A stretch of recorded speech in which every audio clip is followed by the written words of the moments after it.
Howdy, fanboys. This is Jared. And this is Brandon. And today we're coming at you with, well, our newest video, but we kept thinking to ourselves, what would be the best use of our time and your time, and something that most of our fans would really be able to enjoy? Yeah, we've been wanting to do another commentary track since we did Trial of the Incredible Hulk last year. And so I guess we wanted to keep up the Marvel theme, but we wanted to pick something that people would actually watch. So this is a very new film we're going to do a full-length commentary on. Yeah, we actually have Logan here today. It's just come out on home video. And this is definitely a commentary track we've talked about wanting to do for a long time. Logan, to us, really, well, it just seemed to cap off these last 10, 15 years of superhero films, this new renaissance we've had. And we're really excited to get to watch the movie with you today. So sit back, relax. Hopefully you got the Blu-ray popped in or your digital download, whatever you got, you fancy young kids and all your new technology. Well, if you're like us, you got both. So. Before we get started, just remember Logan is an R-rated movie. It's not suggested for your kids. It's not suggested for anybody younger than 50 years old. No, seriously, it's not a rough for your movie. Kids, not for your mom, not for your dad. That's right. So I do not suggest watching it lightly. Anyway, though, we'll start the countdown. I guess when we hit 0, you can go ahead and press play. We're watching the standard theatrical Blu-ray, so I don't know if it's going to make any difference, but we're not watching Noir. I think it's the same. I think it's timed exactly the same, so it should sync up, but just mentioning. Alright guys, so from the main menu of your Blu-ray or DVD, when we get to 0, be sure to just go ahead and click the play button. So 3, 2, 1, 0.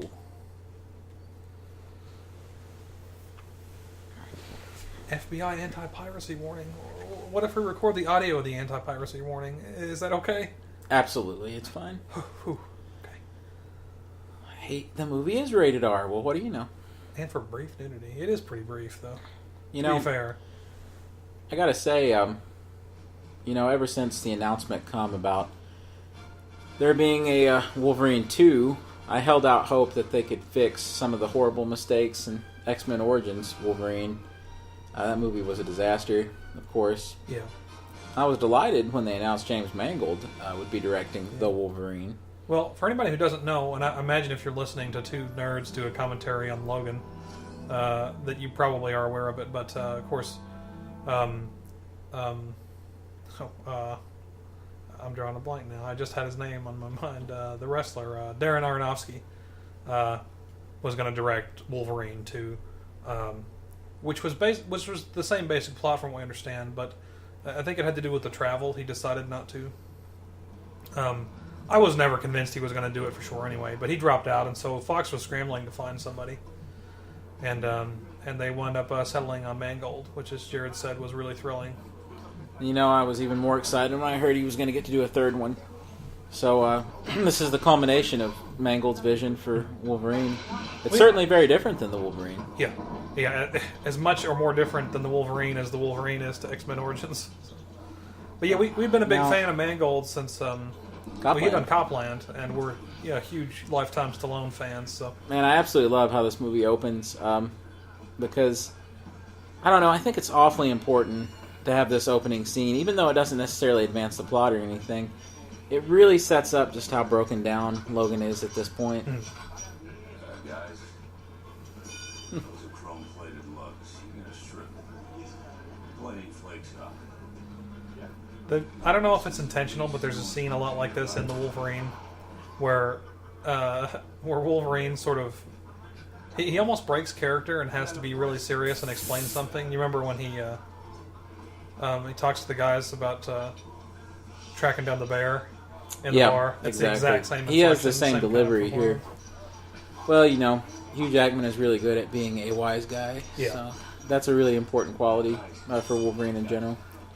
I do appreciate that he does attempt to reason with these guys before it all breaks loose. He's tired, man. I mean,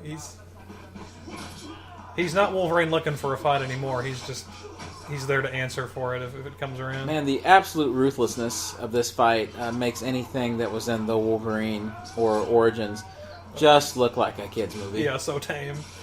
I remember when this fight commenced at the very beginning in the theater, I remember people absolutely freaked out. The audience reactions were off the chart. I mean, people were gasping, they were elated, they were frightened. There was a lot of different emotions going on. Yeah. for a whole lot of us, it was really, well, like you said about the film in general, it was the culmination of, if you're a Lifetime fan, it's funny because, the comic books aren't even necessarily this violent. Not necessarily. Just by their nature, because they have to be... The Max stories, kind of go to this territory. But I'm telling you, it's not very frequent. No. So I think that this scene, not only does it set up a lot about Logan's character, about how broke down he is, but it also sets up a lot about the content of the movie. Yeah. Anybody who wasn't sure, who's unsure at this point if their kids should be watching it has probably got their answer by now, or I hope so. Anyway. Yeah, I would think so, anyway. When the first word out of Wolverine's mouth in the movie is just an F-bomb, then you're hitting rough waters. We saw this movie at on one of the Cinemark XD screens. Yeah, it was for the XD. first time. It was fantastic. Really great experience. And that was a crowd. That was the preview showing. It was all adults. But I actually wound up seeing it 5 times theatrically. But I could not stay away. The second time that I saw it. It was about this time that I saw a couple parents, escort their kids out of the movie. Yeah. They didn't know any better. Well, clearly, I mean, you'd think they could read the it was the right ratings there for them to descriptor. see. But and then I slowly saw more and more kids get taken out of the theater as the movie progressed. So should have thought that one through. Yeah, really. I think it's interesting. I forget which company it is. I can't remember off the top of my head, but Wolverine's. His kind of limo that he's driving here was custom designed. That's Chrysler. Yeah, Chrysler. Yeah, so that they could do, what I think it was based on like a prototype or something that might be out in a few years or something like that. So it really gives the movie that kind of future feeling. Yeah, Chrysler. Yeah, you're right. James Allett. I really dig that. I'm glad they brought that up. That's pretty cool. I appreciate a lot of the nods to Origins because I hate to see continuity thrown away, even if me there were too. some terrible missteps. I'm glad that they referenced the adamantium bullet and stuff. I mean, the way that they did that was really stupid, in Origins. Yeah. But their use for it here couldn't be more serious. I mean, really. Here we got some of the socio-political commentary of the movie. Yeah, it's funny to think, this movie was written prior to the Donald Trump wall. Well, it was, yeah. So this was already anticipating a lot of controversy. Very well timed to coincide with that. But by coincidence, Man, the shot of Wolverine there on the tree when he's taking that drink there is so beautifully composed. I'm glad that Wolverine's drinking Beam too, because that's one of my picks. So. Yeah, I know that the film cut a lot of flack, even with the preliminary release material. There were people who weren't happy that it wasn't as dystopian as the comic book. That it's a relatively modern world, but I don't think it needed that. I think that would have been too disjointed, and I think comics have a really bad habit of being too apocalyptic too quickly. Yeah. In a very unrealistic kind of way. So I think that this tried to buck that trend because if nothing else, the X-Men films and the Fox universe have tried to stick to a certain sort of reality. First glimpse at X-23 or X-23, however you prefer it. That's right, and I think that it had been done so well in the future segments of Days of Future Past that there was no reason to go back and do it again, so quickly. Now, this goes without saying, but I just want to be sure everybody knows that we are going to be covering a lot of spoilers for the movie ahead of time. So I certainly hope that this isn't your first time watching it. Hopefully this is a repeat viewing for you, or you already saw it in the theater, and this is just another way to watch it. Yeah. There's our. But if you villain. are, I really appreciate it. I gotta say, they sort of had me going just for a second. When I was in the theater, when I saw this scene, I sort of wondered if Wolverine had a prescription drug habit at first, so they sort of had me going. Here we got Boyd Holbrook as Donald Pierce, leader of the Reavers. This is... It's not a performance that I was like... I wasn't like, I can't wait to see Holbrook play Donald Pierce. Right, Who's kind of a supporting character in the comic books, but this is just one of my favorite parts of the movie. I guess that's to say there's no bad part of the movie as far as I'm concerned. I think that Donald Pierce is a great example of how things fit together in this movie because I'll be honest with you. I honestly thought he would have a lot larger part in the movie. Like, I thought he would be a lot more significant. But the amount of time that he's in it and the stuff that he does is absolutely perfectly paced and fitted into the film, and it all works together. Yeah, oh, absolutely. Well, I don't want to get too far ahead of myself, but again, if you've read Old Man Logan, the comic book, which is it fair to say this is an adaptation of Old Man Logan? Only sort of. Sorta. I mean, spiritually, it has some of the same merit, but there's there was a lot of complaint ahead of time, because if you know the comic book, then there's lots of main universe Marvel characters in the story. Hawkeye is his friend that he's traveling across the country with, and the Red Skull was like the main villain. And so, there's people obviously disappointed. Well, they can't use the characters in the comic book story, so why even try to do anything similar to that? But, those characters have been done in movies, recently. Not that it was ever going to work out legally, because Fox doesn't have access to those characters. But I would rather see, necessity is the mother of invention, as they say. So, if they couldn't use Hawkeye and they couldn't use the Red Skull, so instead what we got are these incredible, well fleshed out, dramatic iterations of Donald Pierce from the Reavers and Caliban, characters that nobody would have ever thought could, who thought those guys were going to be cinematic gold one of these days? So I love that stuff. I love this look for Wolverine here with the orange glasses. Yeah. I gotta say, Donald Pierce there says something that becomes kind of a running theme throughout the rest of the movie. He says, I'm a big fan, by the way. And this whole mythologizing of Logan as Wolverine is kind of, something that continues throughout the entire movie. Oh, yeah. Whether it's X-23 that, is mentioning it, or someone else is talking about, his kind of fame as Wolverine, or her mother is looking for him. There's this idea that the legend doesn't match the man, but of course at the end of the movie we find out that indeed it does. It absolutely does. Yeah. He is every bit the warrior that he's rumored to be. Which I might be in a minority here, but that's my favorite. That's some of my very favorite stuff. But we'll get to that when we get to that. Oh yeah, Logan. Caliban. And if you know anything about Mangold, his his affinity for classic cinema and classic westerns and real archetypal character-driven films. And, that's perhaps the best part of Logan. Obviously, if you've seen it, the tremendous Shane connection coming up. You see clips from the film as it goes on. But, I like how many allusions there are to, big classics. You have things like, True Grit. You have, an old, worn-out hero, having to take care of this little girl as he travels across, the country. That is a good connection, actually. I really dig that kind of stuff, and it's, those are some classic beats you don't see in movies as much anymore. Or, things like, I don't know, to drop another John Wayne reference, I guess, like The Quiet Man. You've got somebody who's this incredible fighter, but because of his, violent past, he's trying not to get back into that lifestyle. And I just really appreciate that. You can see Mangold's cinema education, in all parts of the movie. I thought this dynamic here between Logan and Caliban was just an extremely good idea, and I never would have imagined that would have worked so well. But it's kind of like they're an old married couple, which I get a kick out of. Now there was a hush that fell over the crowd when I watched this in the theater. Yeah.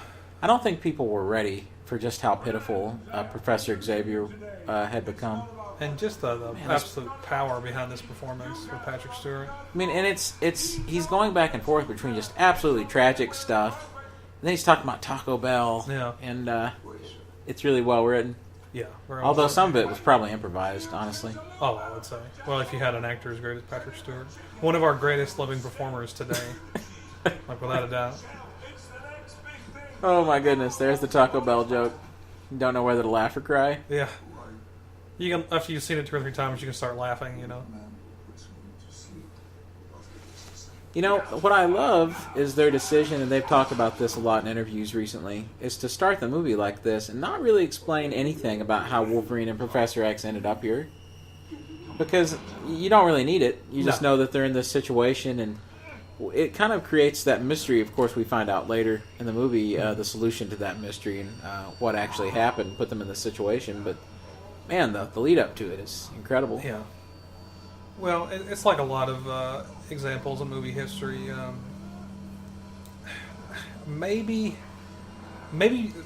there are a lot of people that have to be, fed everything, And I'm not trying to be condescending. I'm not like, oh, they're too stupid to get it. But, I would prefer not to know a lot of the times. I don't need it all spelled out for me. I don't need to know the graphic details. There's too much of that goes on in films now, and Mangold has talked a lot against that. And well, people are dying for answers until they get them.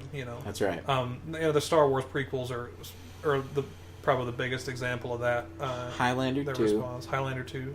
And, you got Ridley Scott's modern alien Prometheus, films. They're the biggest one, People were dying for really answers until they got them. And you can't dispute the authenticity because it's all Ridley Scott. So, So, yeah, I appreciate that it's not just all spelled out. I don't know that it would have cheapened the film, but I like the way that it's laid out. It's Logan and Professor Xavier's story, and that's it. And anything else would have sort of muddied that up.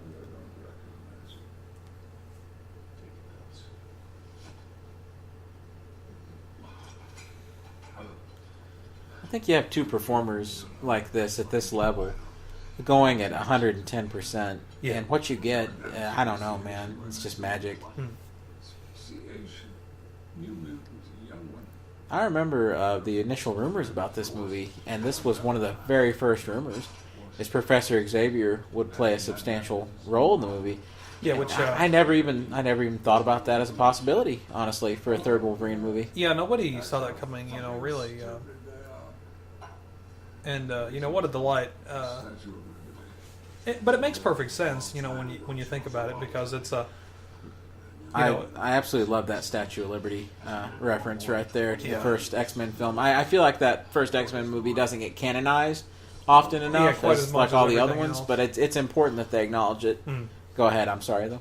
I kind of lost my train of thought. Oh no, as you'll see, going on, the movie, there's a big theme of parentage and raising children in the film. And obviously, this, Professor X is Wolverine's father, in many ways. In his adult life, absolutely, they've known each other for that long, now, and he's his mentor, and as much of a father figure as he's got. So, that their relationship informs his relationship with X-23 later in the film, and you see that sort of dark parallel later on. As you see more of the villains, it's really, it was the absolute perfect move.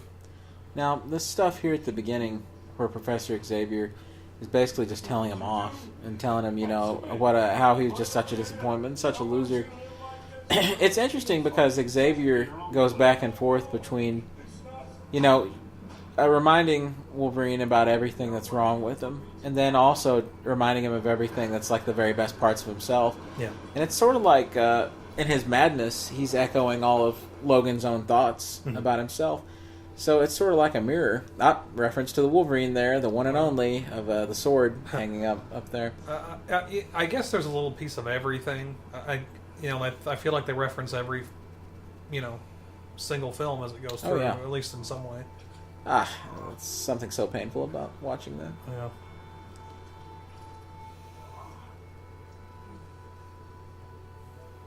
It makes a lot of sense when you think about it. Basically, if the inside of your body was an appliance, over time it would start to malfunction. The dog tags.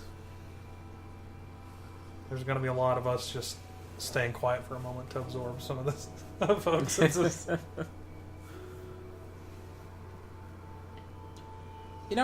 I really am very happy with Mangold's decision to not even make something that even felt like a follow-up to the Wolverine. Yeah. This feels like so much of its own thing that I don't know. All three Wolverine movies feel totally disparate from each other, which is great. I wish more trilogies were like that, where each film felt nothing like the other. Honestly, the original Star Wars trilogy is sort of like that. Each of those movies don't really feel anything like the other one. It's the closest thing I can think of. You know, even Yeah. even the Nolan Batman films are. Oh, they have a tone that's consistent. Yeah.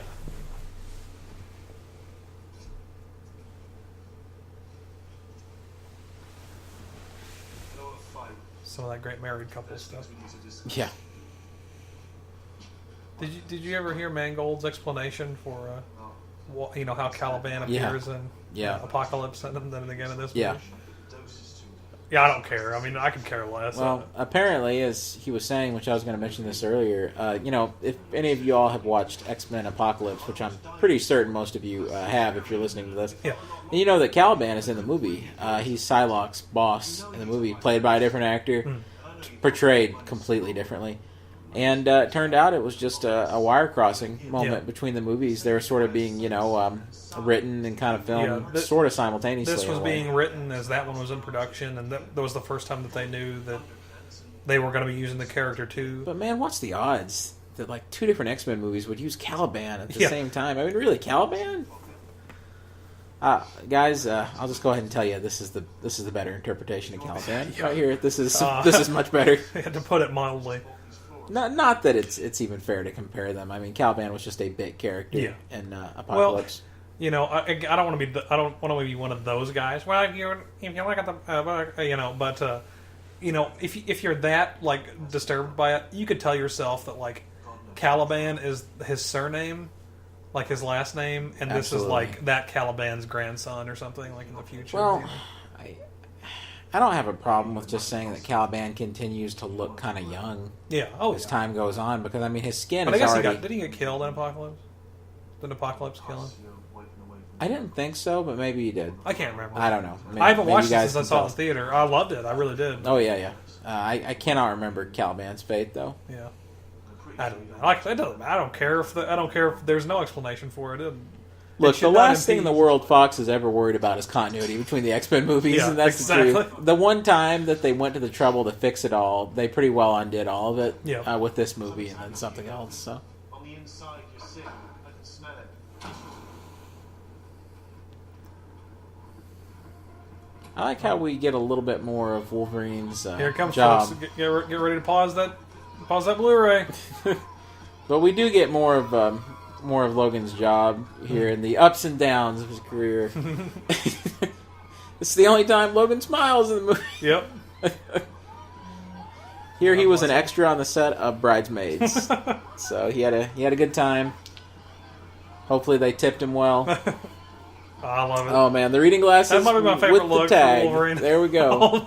Let's all hope that hot toy comes with the tagged reading glasses.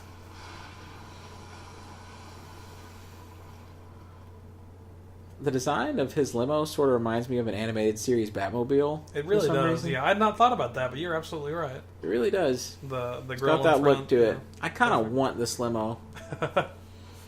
Not confident at all that I could drive it, but still. If I could give the Wolverine a visual like accolade, I would say that its daytime scenes have the like timeless look of the Leone films, like Once Upon a Time in the West and Good, the Bad, and the Ugly, and its nighttime scenes have the visual ferocity of an Abel Ferreira film, like King of New York or Bad Lieutenant. Mm-hmm.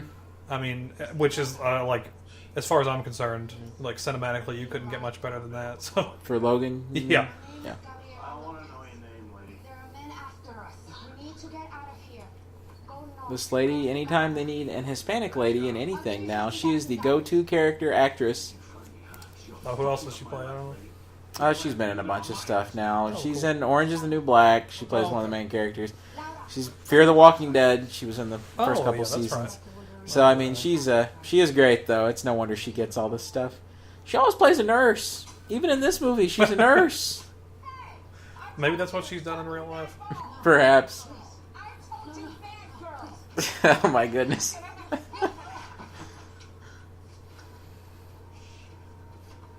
This is where Wolverine's getting ready to threaten this middle-aged, overweight lady here, and you know, it's good stuff. This is where his real nature comes out. Is that Bill O'Reilly? I'm sorry, that gets a laugh every time. Yeah. Well, the movie needs a few. Like, there's not Yeah. many in here, folks. I'll tell you what, I know that Wolverine has a long journey in this movie to becoming anything even remotely heroic, and that he's mostly in survival mode. But I like that that's the first little moment in the movie that sort of, when he sees Laura's caretaker kind of get pushed around, Yeah. you can already see that it It's awakens instinctive, yeah. that chivalry inside of him. And, and let's get down to it. Wolverine comic. I think Joe Quesada drew all those, right? I think so, yeah. For the movie? You can Pretty see sure. all that, actually, that raw artwork online Yeah. if you look around. Now, It's really I don't cool. think that... I'm not sure they ever released that raw artwork back there of the Wolverine cover. I would I don't really think like so, to, no. to find it if The they interiors, yeah. I would. That would have been neat. If you buy this at Walmart, you get these really cool little like mini posters did. Oh, that would have been great. with it. But it would have been Yeah. great if they actually printed those X-Men comics and gave them away to someone. Maybe one of these days. He wants to kill me and take her. Her story is not completely the truth. And the truth is not in her. No. I know you're still on his side. I know you want to help us. You don't know anything about me. Please, I promise. There will be no problems if we leave now. I can't just leave to North We Dakota. have to be there Friday, Or what? or we miss our chance to cross. Please. Look at those eyes, folks. Man, Hugh Jackman, he does all this crazy prep work for these movies. And the last time I saw his eyes that red was in Les Miserables. Yeah. In some of the opening scenes where Jean Valjean is in prison. And apparently Hugh Jackman deprived himself of water for the maximum amount of time he could before it could hurt you permanently. Oh wow. And that's how he looked. His eyes looked so bloodshot. Whew. So I don't know if some of that's at play here or what, but man, he looks rough in a lot of these scenes. Which we were talking about this earlier. Didn't Jackman say that this is more of his normal look now? Yeah. He said Well- he's just not made up that much here. A lot of people think that oh wow, they must have made him look like a lot older, and I guess they did a little bit maybe. I'm sure his hair is really grayed out yeah. and stuff. So Something which, like which that. which adds a lot to that. But honestly, he claims that most of the time you see him on talk shows and at premieres and stuff, they've really had to make him up, and really this is more the actual lining of his face. Which Hugh Jackman, if you don't know, has had problems with skin cancer in the past few years. Nothing really serious, but he said that it's something a lot of Aussie men get. That's that type of skin cancer. Yeah. There's a lot of visible. There were a lot of audible gasps in the theater at that. Yeah. I actually took my parents to go see this, later, this Sunday if it's open weekend. I did not. And that's I could hear my mom audibly gasp when she saw the doorknob busted open. Yeah. Yeah, and if you take your mom to see a movie where a child is in danger, she will be on edge the whole time. That's all Well, there is to I it. guess you're right. I don't know what it is, but however they've made her up to look dead there is just absolutely She looks, horrifying. yeah, really. That's horrifying. legit. This is about to start up some of the most intense stuff in the entire movie.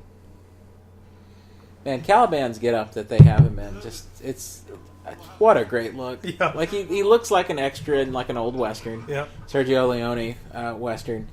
And then with the goggles and everything, I don't know, man. Mangold had a real specific idea how he wanted that to look.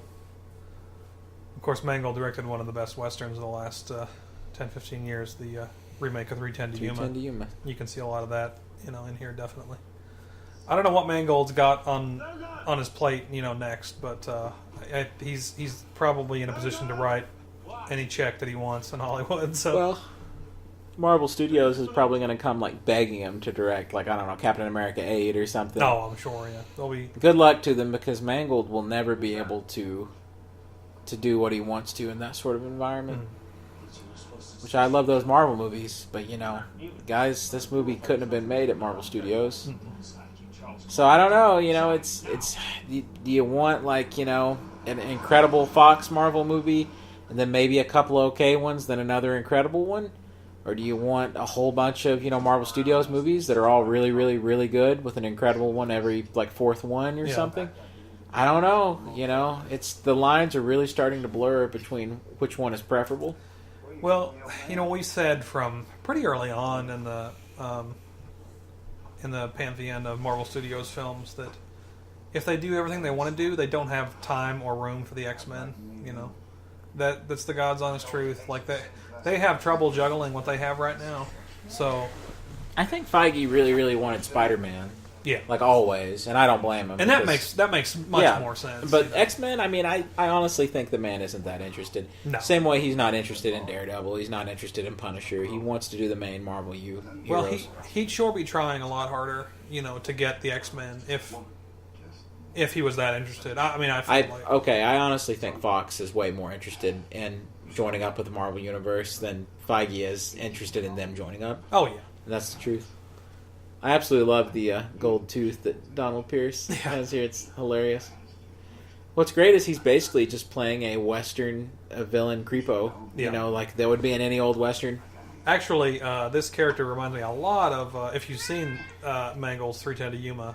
Ben Foster plays a thug that works for Russell Crowe, and very similar character, similar characterization. What else is Ben Foster going to play? Exactly. And I wonder if maybe he wanted Foster for this role, and Yeah, they wouldn't let him do it because he'd already been the Angel. Yeah, that's a good point actually. We've been waiting for you.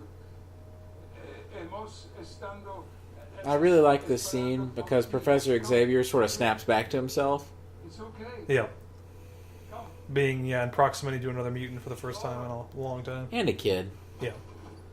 I love Professor Xavier's outfit in this scene because it looks exactly like what my dad wears around the house. Yeah, I was just about to say, doesn't that look like something your dad would wear? Yeah, that's it. I knew that's what you were going to say. I guess it's the lighting or something, but through so much of this scene, Logan's hair looks like it's blonde or something, Yeah, or kind of brown. super red. I don't know. there's something. I guess it's dirt or something. I don't A lot know. of dust and a lot of direct sunlight. Take him out to the washing dump. What if he wakes up before I get... Oh. Here's mistake number one: sending Caliban with like a prisoner out in the middle of the desert. It's one of those only things in the movie that's like, oh, come on, Wolverine. Yeah, you don't know do better. that. Don't do that. You know better. But at the same time, I don't know. Does he sort of think of Caliban as being expendable? I mean, I would hope not. yeah. But I'll tell you what. Something they've never quite been able to master in any of the Wolverine or X-Men movies is the ability to keep Hugh Jackman's hair consistent from scene to scene. Because I'm telling you, right now his hair just got like half an inch shorter in this scene. It really did. And this happened in every X-Men movie. A lot of the times, sometimes he would be wearing a wig. Sometimes it would be his hair.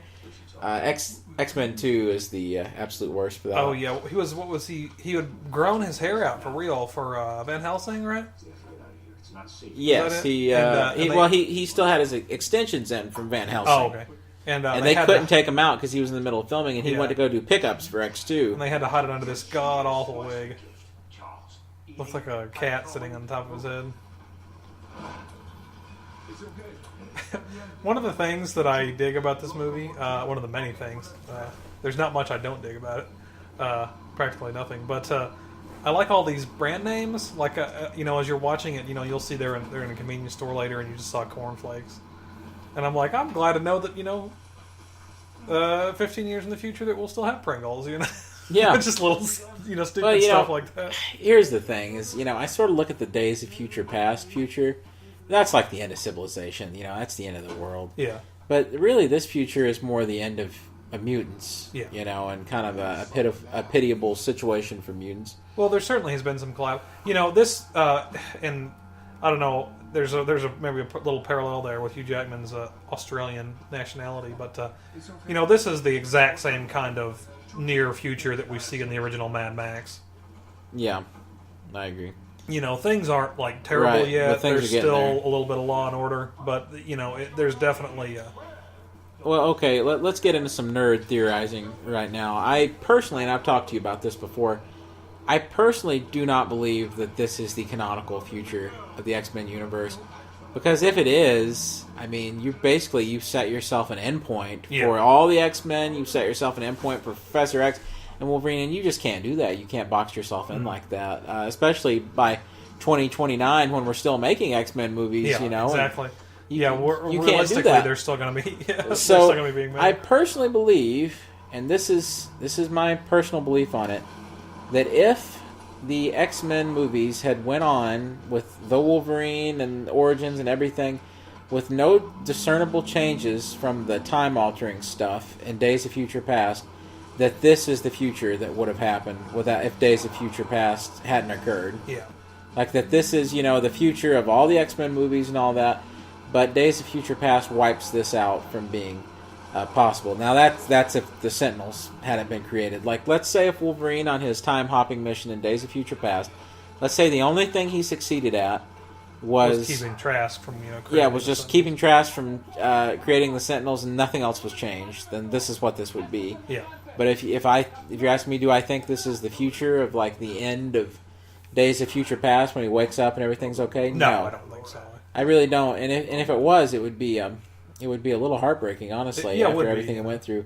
Well, although there is a reoccurring theme in X-Men comic books, certainly that sort of the future is like ruined no matter what. Like it's inescapable. Like right. No matter how many times you go back and change it or do something to throw it back on track, something goes wrong. So there is that. But that's true. I think that I love how hopeful that ending to Days of Future Past is, and I don't know that we'll ever see anything past that, but there definitely is. I could see this happening in the interim of Days of Future Past, kind of. Except that there's no more mutants around. So right. That's the problem with that.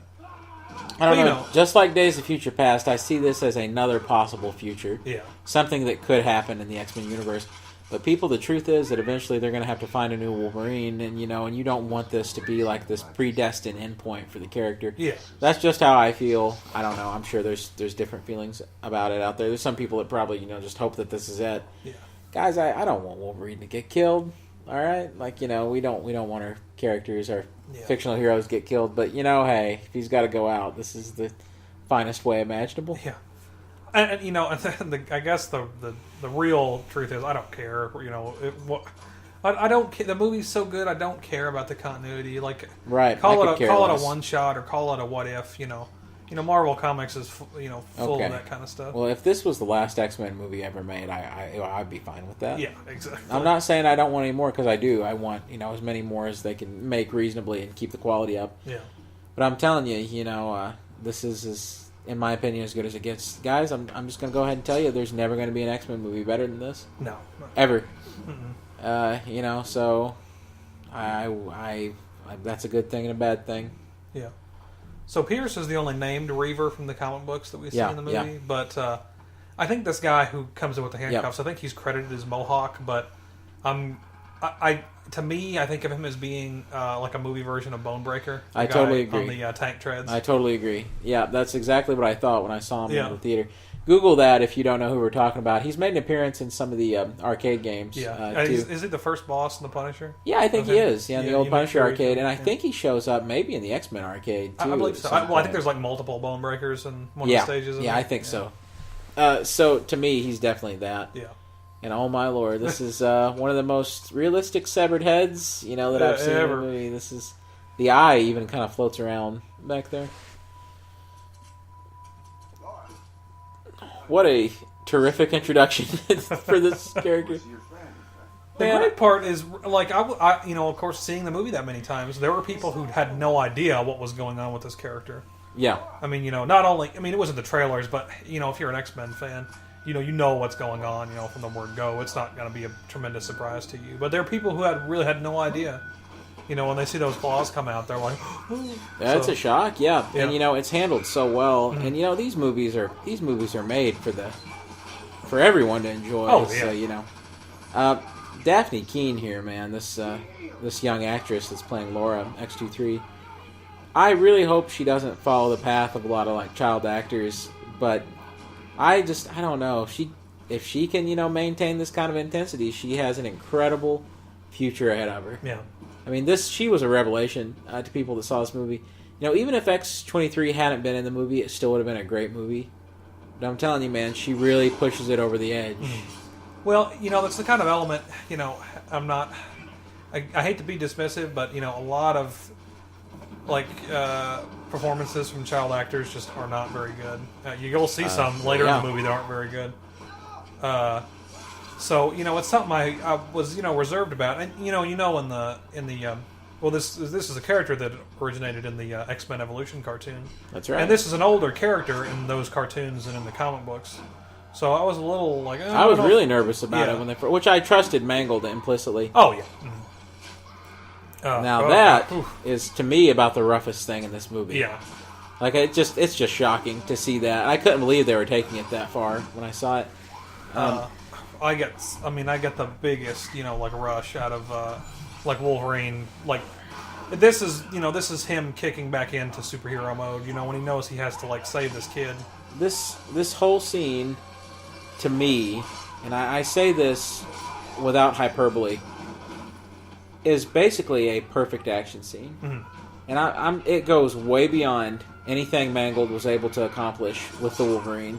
Which, let me tell you, Mangold was able to accomplish some incredible fight scenes in the Wolverine. Oh, yeah, absolutely. But this is, give it an Oscar time, pretty much. I mean, this is the finest of the finest. I don't mean to just sit here and just gush over this, all right? But I'm telling you, the way this is constructed, there's so much to getting an action scene right and boarding it properly and having it make sense spatially and emotionally. And there's some real John Woo stuff going on here. It's incredible. What they were able to do is absolutely incredible. And all of the stuff here, man, with X-23, I really have no idea how they did a bunch of this stuff. Yeah. I know a bunch of this stuff in the car here, which they shown this after the movie came out, was a stunt driver that they did a digital face replacement on for Hugh Jackman. It's unbelievable. Yeah, very convincing. It's funny. You would watch this movie and you just swear there was hardly any, CGI, no digital trickery at all in it. There's actually quite a bit of it all throughout the movie, but we've just gotten to a stage now to where you just don't notice it if it's done well enough. Oh, exactly. Yeah. And the argument will exist forever. As long as people who were alive when big practical effects movies were coming out are still alive. So for a long time, there's going to be the argument of digital effects versus practical effects, and this is what digital effects are here for. That fence looks a little dodgy, I guess, but not too bad. But you have to have a good practical base to your film for your CG effects to amount to anything. So this is a film that takes that and really rolls with it. I heard one reviewer comment on how this almost seemed like a great '90s action scene. Oh, I can definitely see that. Yeah. And when he pulls the gate off here and he's tripping people with it, I mean that's some real kind of I don't know, spectacle kind of stuff that I don't know. It's like people just don't care anymore. This is going to sound funny, but it's got a real sort of Jurassic Park kind of... Yeah, I can see that. Vibe to it. Like the stuff in the Jeeps. I don't know, that's just off the top of my head, with the 90s comment I can think of. And a train, having to beat a train. Yeah. That's the 310 to Yuma right there. Yeah.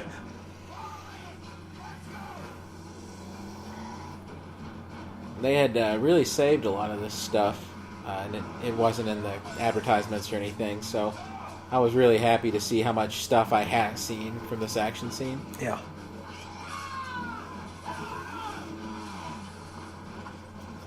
The Wolverine could take a luxury limousine and take it out on the open road like that.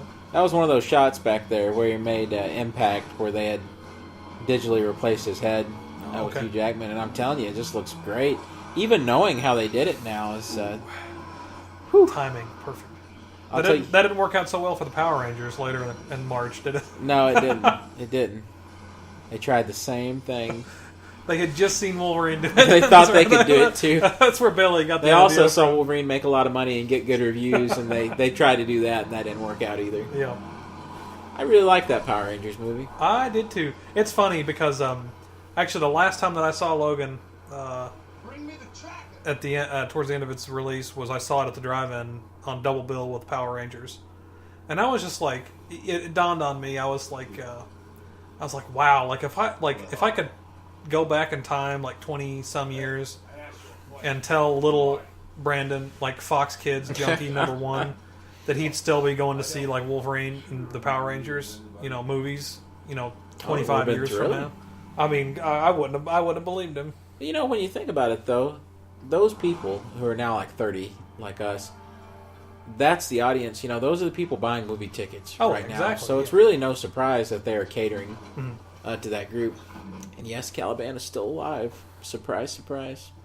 Not for long, kids. Nobody's going to be alive for very long. Nope.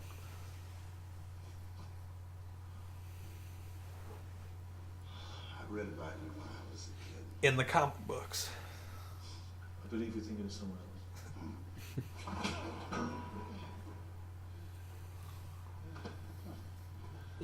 I do think it's sort of fascinating that Donald Pierce in the movie, unlike most of the other X-Men villains and things, except for like Apocalypse or somebody like that, really doesn't hate mutants or anything. As a matter of fact, he seems to be in all of them. Seems to sort of respect them. But he's just looking, for a means to an end. Yeah. I think villains that have practical reasons for everything and don't just have this blind hatred or bigotry are always a lot more believable. Oh, absolutely, yeah. Of course you'd say that. And, when you see Rice later in the film, too, you'll know that...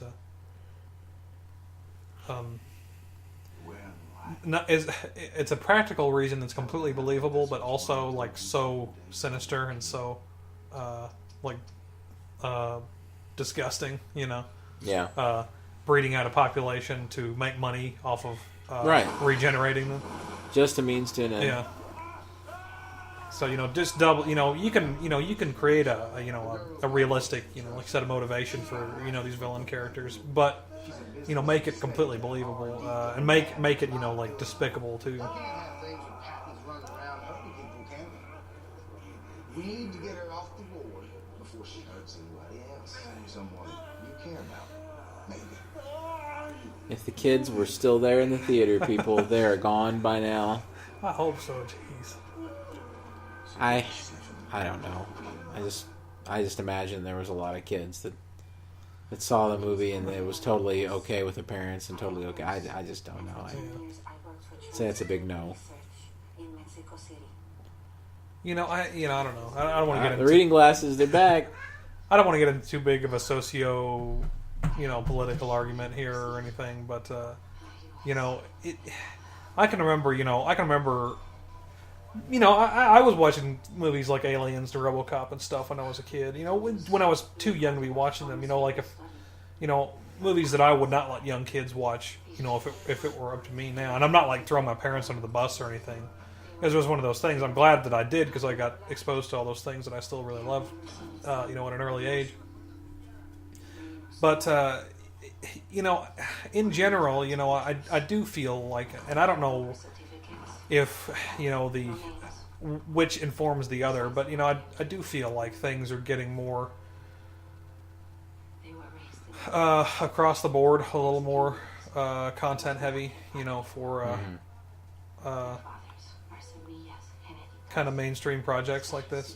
Well, I guess though at the same time, I think Marvel Studios is doing their best to make everything that they do like this completely approachable by pretty much all age groups. Sure, So, which I appreciate. yeah, I really do. Um, So I don't know. That's an interesting. Again, that's like a big topic for discussion some other time. But the way that they were able to integrate X-23's backstory here with the cell phone video was an absolutely brilliant way to do this without making your movie exposition heavy. And then they don't even see all of it here because he runs out of power, which was a great device to make sure that the audience didn't have to watch, an informative background, like a 10-minute character, like video, and that way it could be, split in two for a little while. well, and as you'll see, I'll forget to mention this later, so I'll mention it now. Later, when they get the cell phone charged, Wolverine is the only one who sees the last part of the video. When Professor X and X-23 are asleep, so that's what informs him, that he has to keep doing it himself. Right. So that not only is it good in terms of pacing, storytelling, breaking it up so that he's the one who sees the whole picture, is a part of his character motivation. I really appreciate that sign. Like I noticed that the first time I watched that, and I was like, that is a realistic like jump in a product price, for the future. Right. Logan, I don't want to talk about it. I don't want to hear about it anymore. Logan, just stop. I have to pee.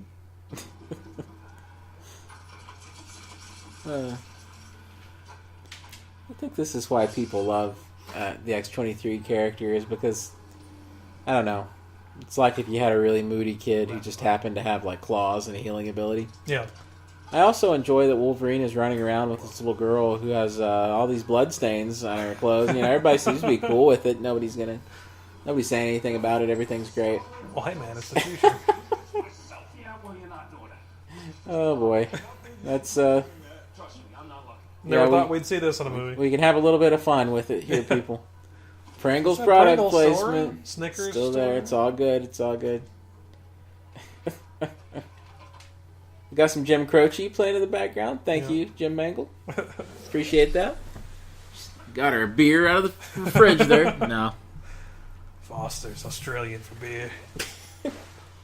it's Wolverine for beer. Selection of sunglasses. I still got sunglasses in the future. That's what I look forward to. Brandon, only the mutants are in trouble. The rest of the world will soon follow. You know you gotta pay for that, right? The guy has maybe the worst hair I've ever Oh seen. Lord. I think he's mid-'80s pyro, perhaps. There you go. Yeah. What character can we insinuate this guy actually is? Hey there, love. You need a lighter? Pyro. Just cuts out his eyeballs. Sour Skittles, one of my favorites. I actually was eating those at the movies one of the times I watched this. Cell phone charges. Well, they hooked you. Yeah. He never does smoke that cigar, I don't think, in the movie. So I heard it's funny. This is one of those movies. It's awfully hard to find any sort of complaint. I think like the only thing I heard somebody say one time was something like, he never got to smoke a cigar in the movie. Yeah. Wasn't that Mike Stacklasa on the Maybe. Letter Media Review? Perhaps. I think that's one of the. I Perhaps. think it's the only thing he said. Never chomping on a cigar. If that's all we can pick out, I guess we're all right. Yeah. I'll be totally honest with you. Before I knew what kind of movie this would even be, I was one of those people. I really, really, really wanted to see Hugh Jackman wear some sort of facsimile of the Wolverine costume. Yeah, I was one of those guys. Were you one of those guys? Yeah, what? I thought there was a relatively good chance we might actually see it. Yeah. Well, I mean, it was the last shot. I mean, that's all there is to it. So, I don't know. I had mixed feelings about the whole deal about him not wearing it. I'm not disappointed. I'm not disappointed in this movie. In the context of this film, This movie, it just wouldn't have been possible. I could care less. But I will knock Mangold though, because he had that scene at the end of the Wolverine that he cut out. And that was, that was the only chance they ever had to even show it. There's one thing we've discussed this before, and I've not really heard anybody else mention it, but they had one sort of chance to kind of do it in this movie that would have made sense. Yep. Is if Laura X-23 sort of had like a dream or a vision, like it was a fantasy idea of the X-Men, and you could have maybe seen him and Kelsey Grammer and James Marsden, in like super comic book costumes, for just a little bit, like as a maybe her idea what the ideal X-Men would be like. I'm telling you, man, I'm just gonna give up if they show stuff from X-Men Dark Phoenix, and they're still somehow, even though they were wearing them at the end of Apocalypse, just aren't wearing their superhero costumes. I'm just gonna give up. Which I don't care. I mean, not really anymore. Used to, I was really hung up about it, but Yeah. I think I'm kind of over it. That's Well, there was that recent news that New Mutants wouldn't have the costumes. I and could stuff. care less if New Mutants wears the You costumes. if it's good, it's good. If I it's just good, don't it's a care. great movie. I would love to see that. And I don't know if Fox is. I don't know if it's an upper management thing, or does it just happen to be the directors who they get just don't like the costumes or what? But look, I don't think I've heard a single fanboy say this movie was bad, though, that had anything to do with that critique having to do with like a costume or him not wearing a Wolverine costume. And that's, listening to some of the very biggest fanboys on the internet, their opinions about this movie. So, I don't know. I don't think it's a big deal. But at the same time, if it had been a different kind of movie, I think I would have been disappointed. If the movie had been 10% different, Yeah. a lot like the Sabretooth thing. I would have liked to have seen Sabretooth somewhere in the movie. Well, let's But get into that. A few weeks ago, different people, parts of the production, said that at one point they had a role for Sabretooth that he would be the owner of this casino. yeah, When they come in, but that didn't work out. And I'm actually really glad that didn't work out, because to me that might have seemed a little weird. it would I don't have. know. Yeah, I don't would seem know. out of place. Well, and there were people who were complaining that that Sabretooth wasn't like a villain in the movie, but you'll see later in the context of who the sort of the nemesis character is later in the film. That's much more appropriate. It's much more appropriate, and Sabretooth isn't actually really evil. No. Like he has it out for Wolverine, for James Howlett, but he would not be like. He wouldn't have not be- anything to do with this. Yeah, like curtailing. He would be. He would hate the Reavers. There's been times in the X-Men comics where Sabretooth was a member of the X-Men, so Yeah. I mean, there's no way he'd be involved with some child trafficking or Yeah, some exactly. foolishness like that.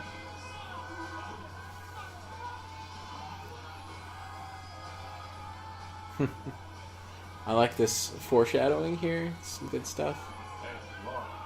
Would have been great if Wolverine was wearing the brown cowboy hat along with the rest of the outfit.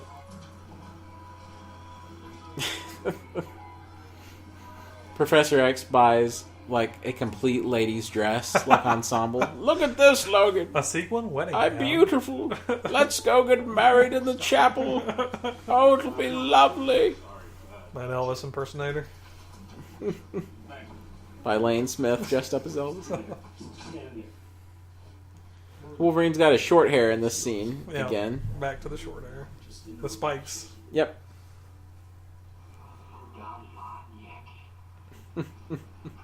Jack Palance. Palance made it into the X-Men universe. I can't believe they're showing clips from City Slickers 2. Legend of Curly. Logan Legend 3, of Legend of Curly's Curly's Gold. Yep. Logan 3 won last time. He just spent like $80 right there on that one shot. This is one of my favorite little beats of performance in the whole movie. Is his Yeah. sick coughing here. I think Hugh Jackman has that down to a T. Maybe because he was so sick of eating rice and white chicken breast. And drinking real liquor on the set. Of course, this is all important for Mangold's kind of thematics he's going for later in the movie. Cinema. I really got to give it to Patrick Stewart. I mean, obviously, like I said, he's one of our greatest living actors. But you can watch his physicality, and you have a scene there where a character who is paraplegic is sitting with his whole legs in full view, and he never once twitches or like accidentally flubs up and moves his legs or anything, which would be difficult. It's difficult to do. I'm laying here on the couch and I can barely do it. I think Patrick Stewart really, really, really stays cognizant the whole time. Yeah. X-23, James Howlett. I guess the whole in the context of this, the whole program is called X-23, and she's the 23rd part of it. Well, it's just a series X whatever. Yeah. She's the 23rd. Of course, later we meet X-24. Man, I absolutely love this notion of him finding the comics. This may be the craziest freak out he has. Now here's some Fox trivia. That's Alan Ladd Sr. playing Shane, and Alan Ladd Jr. was the former president of 20th Century Fox. So. Oh, cool. Oh yeah, Charles, we got ourselves an X-Men fan. You do know they're all bullshit, right? Maybe a quarter of it happened, and not like this. Another hairstyle going there too. Yep. People die, and no Super spiky. asshole in a fucking leotard can stop. Oh my goodness. I love this outfit, and to me, this outfit is his brown coat outfit from. I mean, you'll remember it really vividly from the '90s show, but it was all over. To me, this is the comics closest and that it's ever come in the movies to getting there. I'll tell you what. If Wolverine was a real dude, and Hugh Jackman's as close as it's ever going to come, and he found a bunch of X-Men comics laying in a pile, I really sincerely believe that's a pretty real reaction. Oh yeah, that he had. absolutely.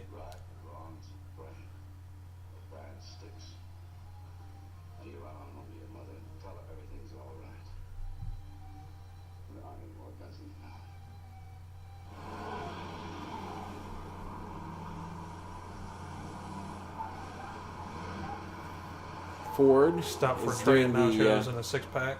the villain vehicles of the movie. American-made Ford. This poor guy. That's dope.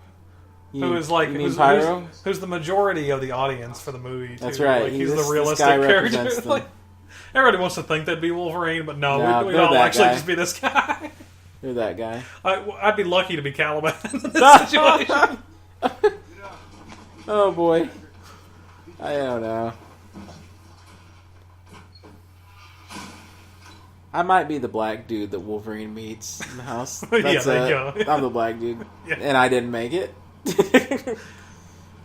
makes it.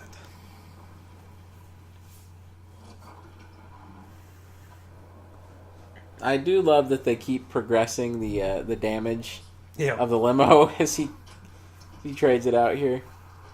They don't draw it out like in a stupid way. No. Like, they don't have them like trying to go the rest of the trip in this. You mean it's not like Roger Moore, God rest his soul, when he's driving like half a car in A View to a Kill? Isn't that the one where his car gets cut into and he very unrealistically keeps driving it? I think so, yeah. Say what, $8,000? I'll have her freshly painted for you. New tires, mounted, back. Did they find this woman in Eastern Kentucky? Because she just looks like like half the people I know. Is she vaping there? Oh yeah. See, you instantly hate her right then. You see that vape pipe, man. Oh It's- Lord.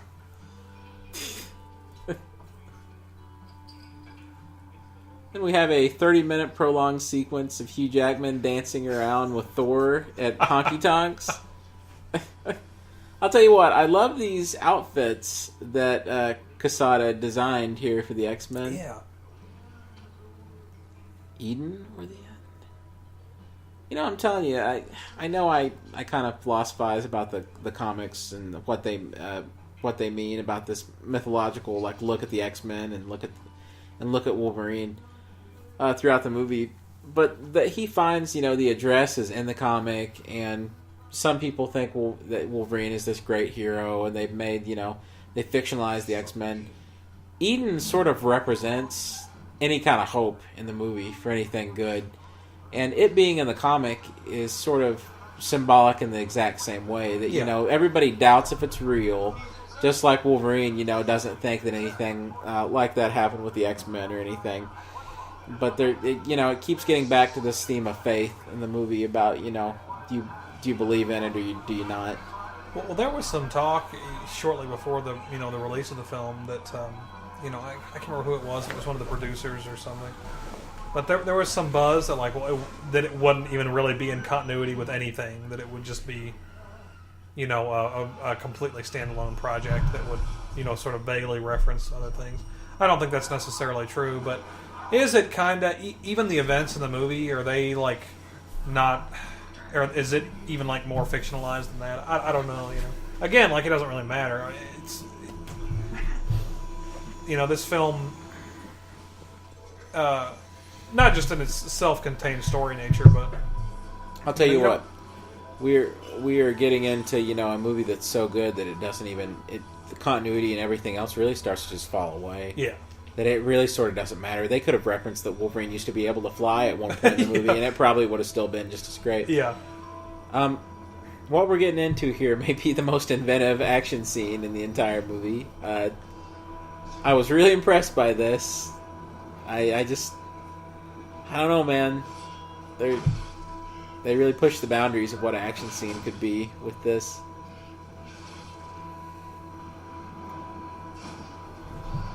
This intensity just about killed me in the theater. Me too. And again, it's all about that performance. He completely sells it. This, I think, is the reference to X-Men 3, because it's the good version of that. Yeah. You remember the scene where he tries to come in on the... I always like that pretty well in X-Men 3. I like it just fine, but Oh, goodness. This is taking that concept and really rolling with it the right way. Here we have the XXX super violence that Mangled promised. Oh! There, I don't know if you ever watched it, but there was an international trailer early on that had regular speed shots from this scene. Oh, yeah. I don't think I ever watched it. Yeah, really interesting.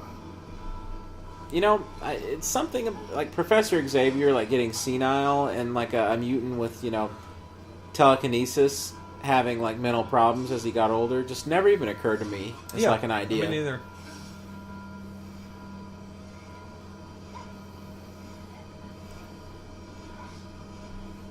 If you listen really closely there, X-23 is saying, "I'm helping!" There's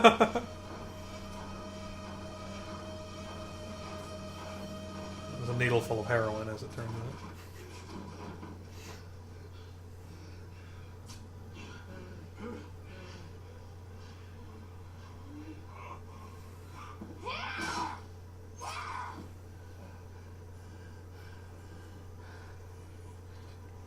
We've got to catch our breaths too, folks. Yes. We got to think about what's happened. Warms my heart. Absolutely love it.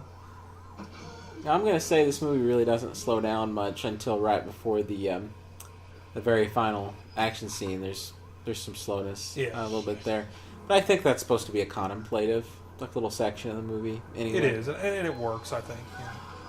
I'm telling you, Mangold knows how to keep things moving, though. And he's demonstrated that, since Copland onwards. He doesn't make a boring movie.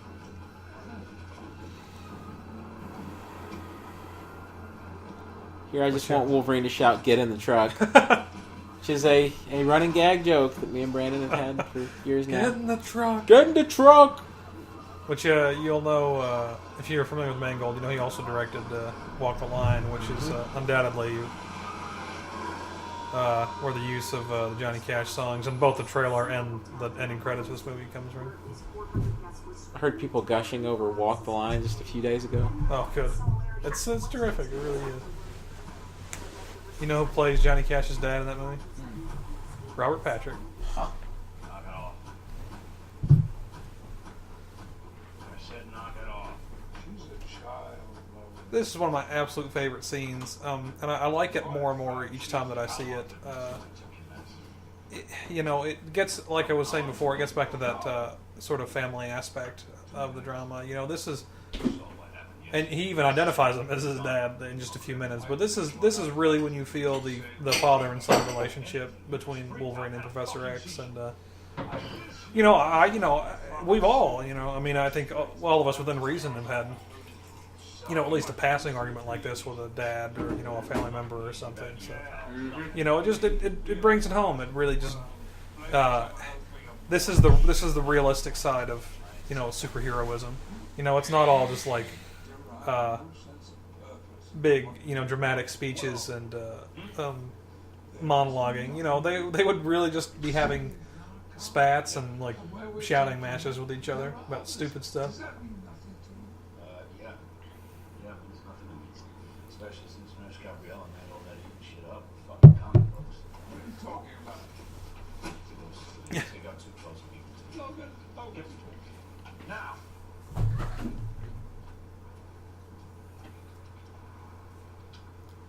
want to see it. Geriatric humor.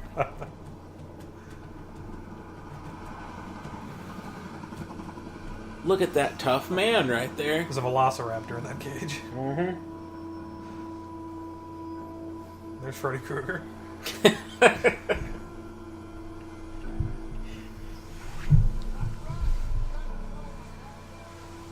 Now, this fella right here, which he seems like, I don't know, almost like a pastiche of the kind of villains that were in X-Men Origins. Yeah. Wolverine. He really is. I think that's very much on purpose. And when we get to more around the end of the movie, I think that James Mangold demonstrates what he thinks of that sort of pastiche. Well, he's all, it's Xander Rice is the character. He's a fairly long time character from the comic books. And it's funny because you mentioned Roger Moore earlier. He has that sort of Roger Moore Bond villain quality to him as well. Yeah, he does. My favorite futurism of the entire movie is these self-driving trucks. Auto trucks, yeah, I love it. Because they look like something that's going to happen, in 20 or 30 years. Within our lifetimes, we'll see stuff like this, absolutely. I mean, they're already testing all these self-driving vehicles, so yeah, I think the very first thing to become automated would be the trucks. Drone drop-off packaging, stuff like that. Mm-hmm.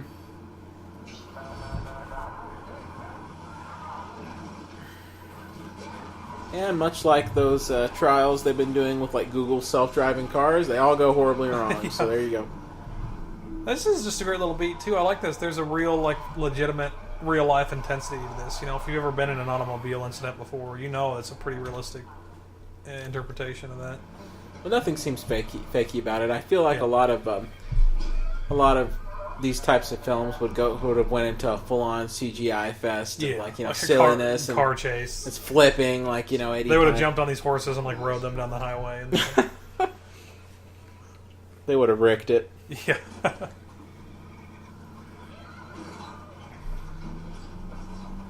Love all this stuff with the horses. I think that's really cool. I mean, I guess the trucks are completely CGI back there. I guess so, yeah. But goodness, I mean, you could... I suppose that could have been... I don't know. You could fool me. I don't know if they just superimposed the horses there, but there's a lot of digital trickery going on here, but man, I wouldn't know it. Yeah.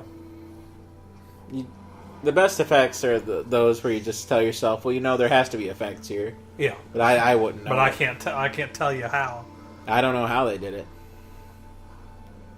Really do like how the X-Men are sort of working together to, you know, well, the two X-Men, well, three if you count X-23, but to help this family. It's kind of a fun little superhero beat for them all.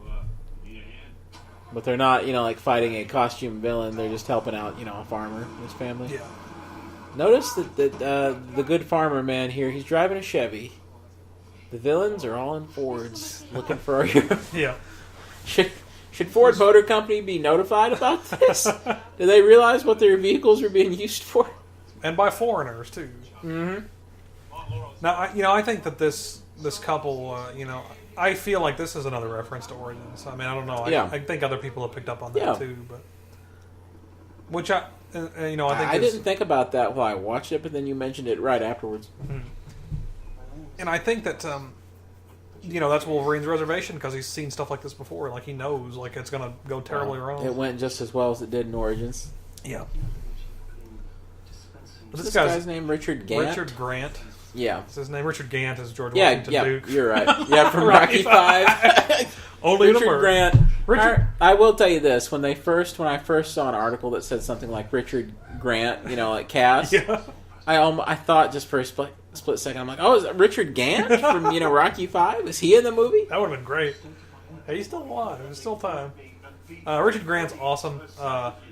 He was in a fantastic movie a couple years ago called Dom Hemingway. Mm-hmm. Him and Jude Law, and he's terrific in that. I gotta say, he's got a terrific jacket. Mm-hmm. Oh, yeah. Look at that jacket.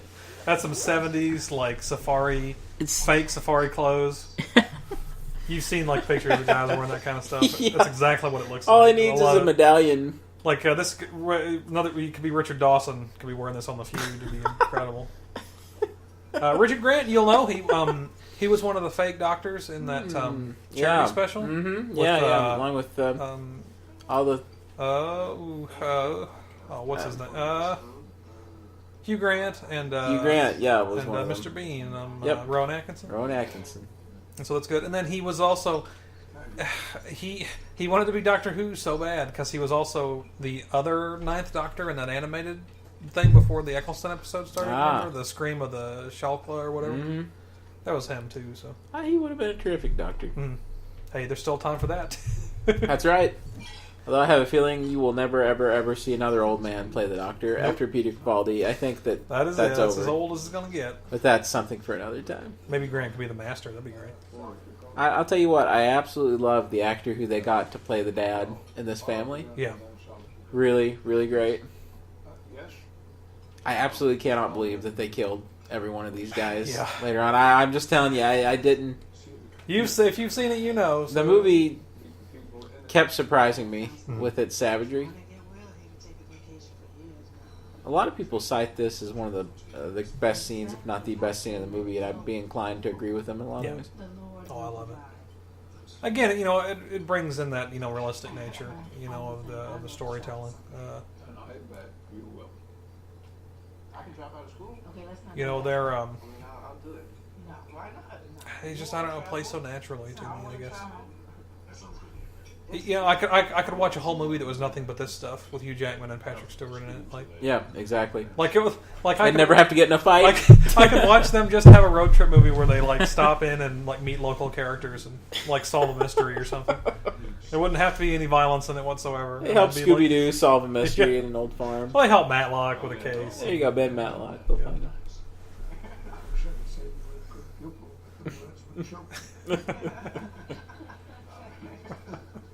Wolverine's Oh, he like smiled second again. smile in the whole movie right there. That's it. Yep. From this point on, folks, he ain't never gonna smile again. Pretty rough.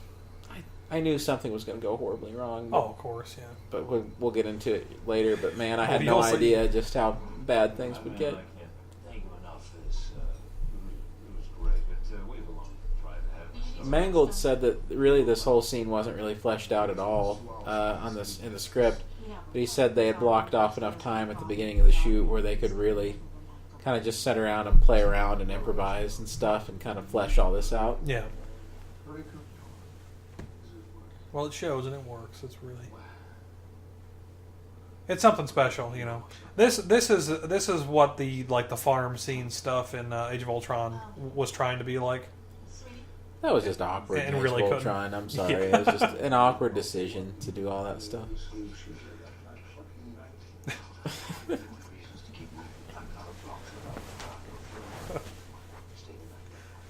Wolverine was right. Hate to say it. Absolutely, He should have kept moving. Which I'm conflicted about because I really appreciate Xavier's message in this scene. You know that you can Right. have a life, but then again, he's completely wrong about Yeah, it. he turns out it's you So I can't don't- do so it. what's the message there? Like, I'm not trying to like find No, false. I I don't know. care, you know. But You know what I think the message is? I think the message of this movie is so real yeah, about everything, and I think that's faith and hope is a really hard thing to hang on to in the real world, and I think this conveys that really well. And I mean, Absolutely. it's really hard, you know, at the end of the movie for there to be hope that that's everything's gonna line up, but you know, is Eden real? Is it a real thing? You know, is everything gonna be all right? I don't know, but just like the real world, you just have to hope and go on. yeah, things go off the rails so quickly, and you know, Now this really touched my heart right here. yeah. It's quite a visual. You know, I guess when you have a moment to enjoy and you know, be with people and love them, you know, cherish it, you know, because I guess, you know, this demonstrates how quickly all that's going to change in a, you know, exaggerated, very violent way. But This could be my favorite little character beat. You know, Logan, this is what life looks like. A home of people who love each other. Safe place. You should take a moment and feel it. Yeah. It's great. Logan. there's the obvious callback to, you know, their time with the X-Men. Charles was even, you know, in his condition, unaware that he's calling back to something that they had had previously, you know, with each other and their family. Where are we going? Eden doesn't exist. An Earth sky from a comic book. You understand? It's not real. It is real.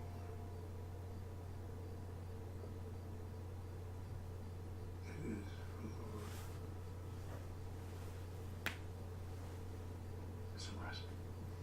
I think that little dialogue exchange epitomizes everything about the movie, because it would be easy to say that Logan is a film that kind of throws away the superhero tropes as a criticism, to Right. say that you know, that stuff's stupid, but not really. You know, Almost like it's meant to be a critique of superhero films, but Yeah. no, I agree. all, you know, it's been said before, this is not, you know, our original, although this is the way we felt about it. Even though it's the least superhero-y superhero movie made ever about like a mainstream. Like, I mean, if you thought that like the Nolan Batman films were in earnest, like they hadn't even approached earnestness yet, No, this like, is by his, comparison. This is his down to earth and Yeah. humble about being a superhero. as you can possibly get. But simultaneously, it's also the most superheroic movie ever made, kind of. Well, okay. In that exchange a minute ago, like he was saying with Professor X, Professor X said, it may not be real to you, but it's real to Laura. Mm-hmm. And when you think about it, superheroes, I mean, to us, they're just characters and things we enjoy. But to little kids, And when we were kids, they're real. Mm. It's a real thing. And Wolverine, he keeps dispelling his own mythology throughout the movie that no, I'm not who you think I am. But then at the end, there's this realization that Laura believes I am this person, so I'm going to try to be that person. I gotta be. Yeah. I gotta be that guy. Which, when you think about it, is the ultimate analogy for all parenthood. When you think about it, your absolutely. Children will always believe you are something. Maybe you're not, Mm-hmm. but you're going to do your darndest to be that. And then conversely, in the relationship between Professor X and Wolverine, parents are going to believe their kids are, what they're meant to be, even if they can't see it themselves. So you've got not only a father-daughter dynamic in the movie, but also, like you were mentioning earlier, that grandparent kind of dynamic, Mm-hmm. Father-son thing going on. So the movie's just packed with familial goodness. Yeah.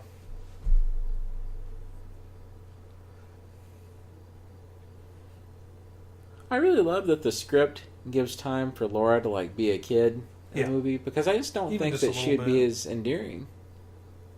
No, I mean, I think if she just remained sort of a cold, sterile figure, that it wouldn't it wouldn't pay off at the end, exactly the right way.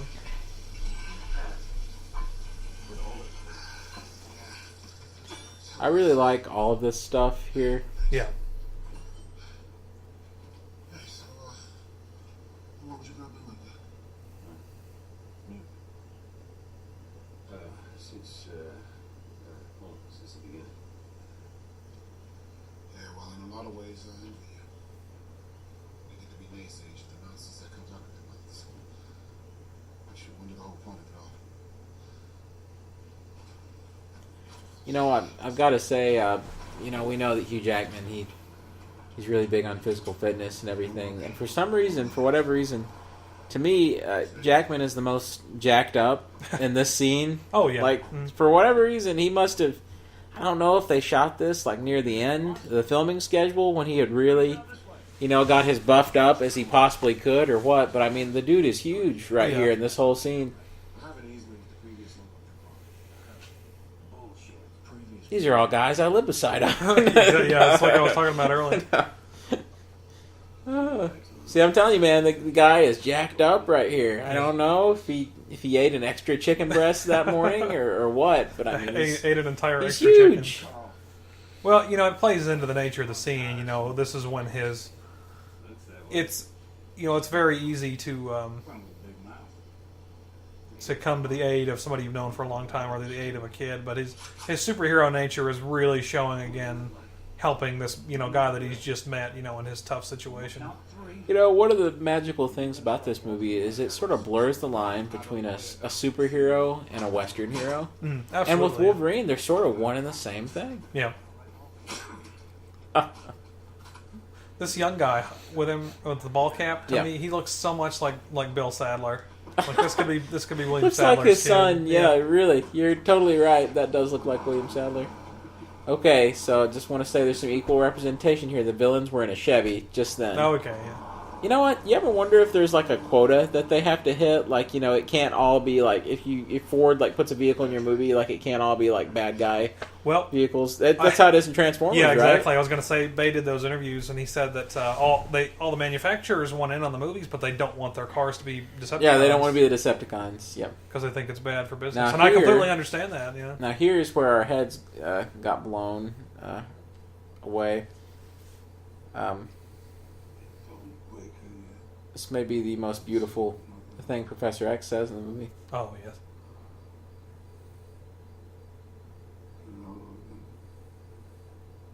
Too beautiful to speak over.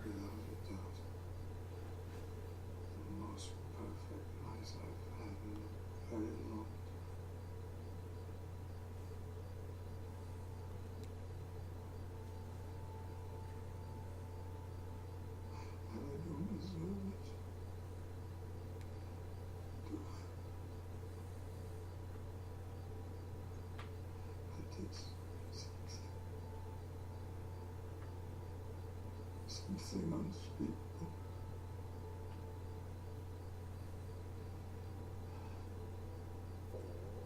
I've remembered what happened to me at Westchester.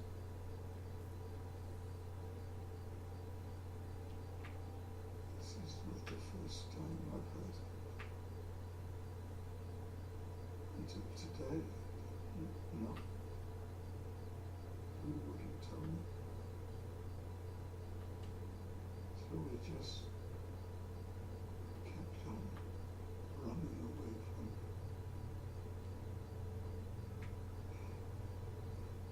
I think I finally understand. Cut the check. Give that man the Best Supporting Academy Award. I'm telling you, I just didn't know what to think, man. My first thought was like, is this a dream? Yeah. You know, when this is going on? And, the boldness in cutting the most, like, touching scene in the movie, literally cutting it short right there Yeah. with this is just, it's absolute savagery. Playing with emotions, in a dramatic way, which works to cut you out of the comfort zone. Which, is indicative of the entire film. It takes you out of your comfort zone that you expect. I with this kind still of project. just hadn't a clue of what was even going on at this point in the movie. I think afterwards, some of the only criticisms I saw from fans was people who were uncomfortable about this notion of, this doppelganger Wolverine. Yeah. Well, And you can speak to that a little bit.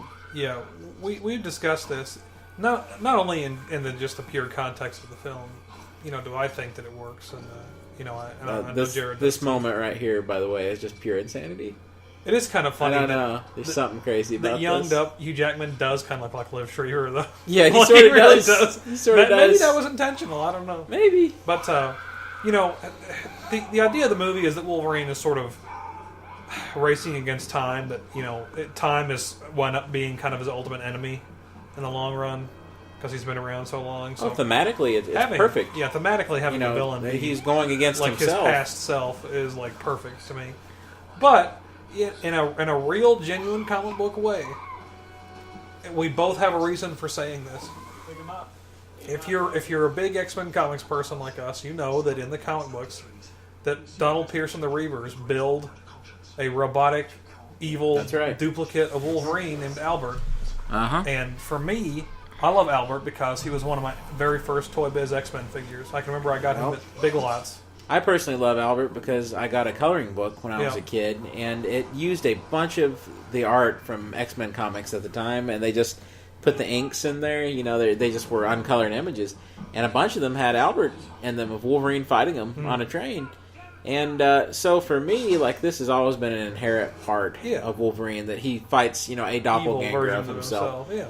So to me, it seems this is- really kosher. This is our movie version of Albert, which again, who would Well, who would have ever imagined that's what they were going to do? It couldn't. I mean, to me, it couldn't possibly be unintentional because it's the Reavers. It's he's tied in with that same characters. So I don't know. I think that was a lot of people who didn't know their comic book history. Yeah. Not saying that just because something's in a comic makes it great. Yeah. But if they think it was out of place, I think that's really off base. It wasn't out of place. Oh, well, how about that, there, people? You're next, Sadler. Yeah. Don't worry, Sadler. You're coming. Oh man. I'll tell you what. I think my brother described this best. I was talking to him about this after the movie, and he said this whole scene felt like a nightmare. Yeah, absolutely. And it really is.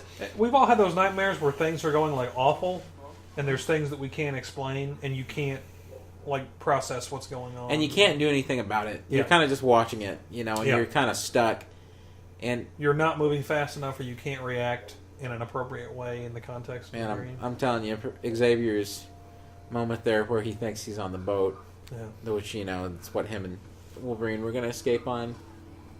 That is so beautifully written and just such a perfect little send off. Which, once again, we're getting into that theme about faith that runs through the whole movie. Xavier had that belief that someday they'd be on that boat together. Yeah. And at the end, even though it wasn't true, he believed it, and that's all that mattered. It was real for him, yeah.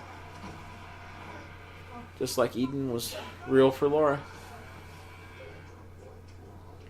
I really like that they gave Caliban some... heroic yeah, some heroics right there.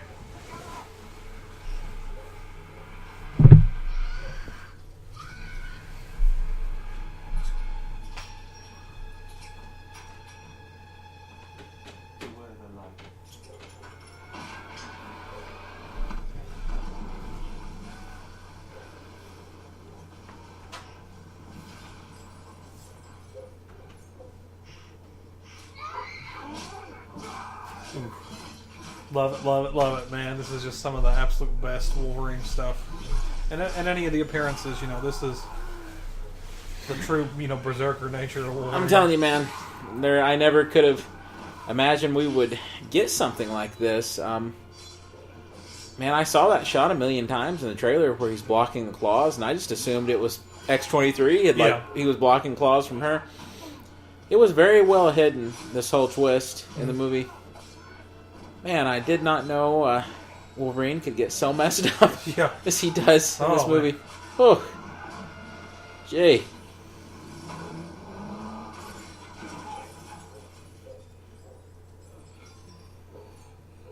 X-24, which is, the doppelganger's code name, there's only two ways to defeat him.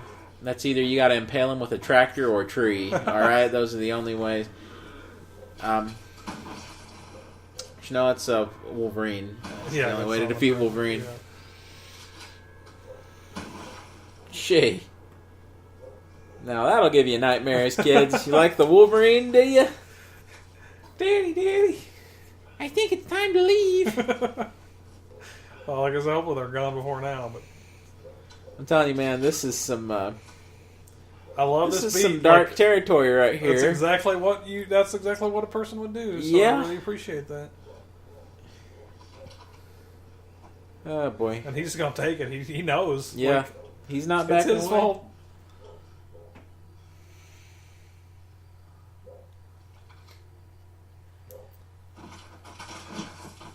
Aye. There's something to chew on, kids.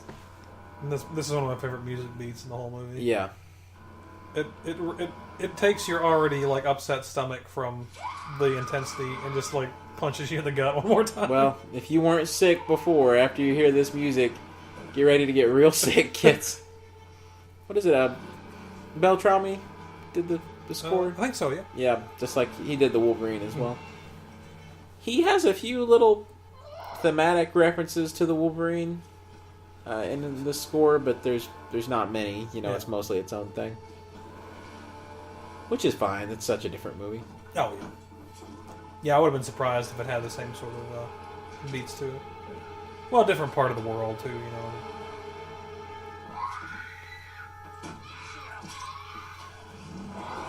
I don't know how poor Laura there is going to ever get over some of this horrifying stuff she's seen here. Yeah. I guess she was raised in a experimental laboratory. I think things just got worse. I'm just going to go ahead and say that. As if they could get much worse. Things got worse. Hold still.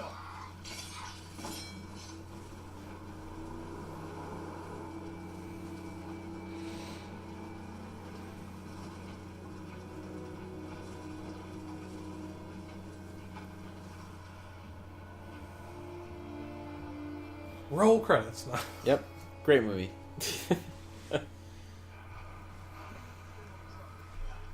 Something that Donald Pierce may want to look into investing in is having shackles that can't be cut by adamantium claws for the subjects, the particular ones he's trying to bring in. Or all adamantium. He's all right. Get him off of there. He's okay. He's doing well. Just breathe. You're a newborn by any measure. Just breathe. Your body's work to do. You must stasis. Gonna stick that stuff on his face from Alien Covenant. Flubber was in there, actually, it turns out. Yeah. It's injecting him with those energy drinks that he's selling. There's more of Hugh Jackman's painful coughing to listen to. Yeah. His alcoholic cough.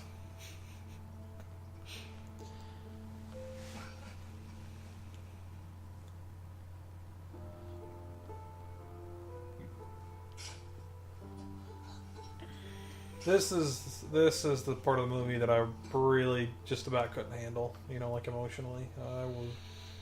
It's a powerful moment, man. I was very distraught.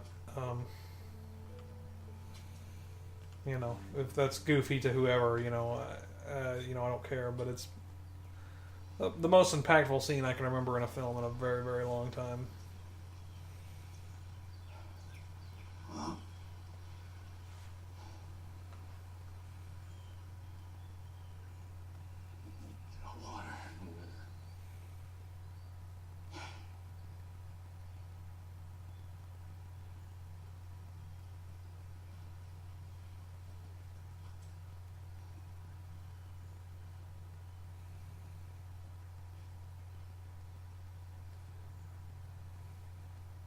I'd like just a giant poster of that. Them holding hands. I think that would be a fantastic frame. I think that they use that for a lot of promotional stuff. I saw the picture of them holding hands. Yeah.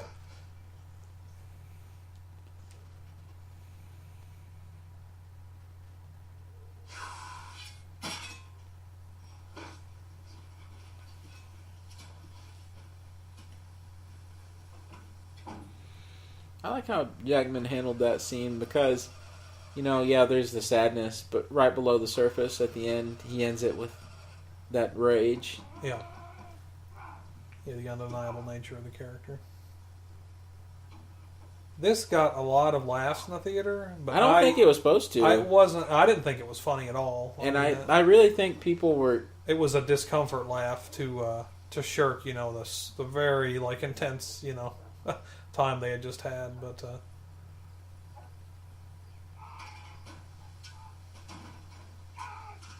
Yeah, I think it's super realistic, Now that is funny. Yeah. I do like seeing Wolverine trash a truck.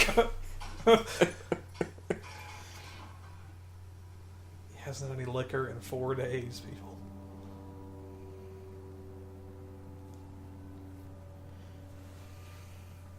Much like young Bill Sadler earlier, this doctor here you're about to see is like a professional Hal Holbrook impersonator. It's like Mangold wanted Hal Holbrook to play this doctor, and he just couldn't do it. He couldn't get out. It couldn't get him out of the retirement home long enough, man, to get him down there.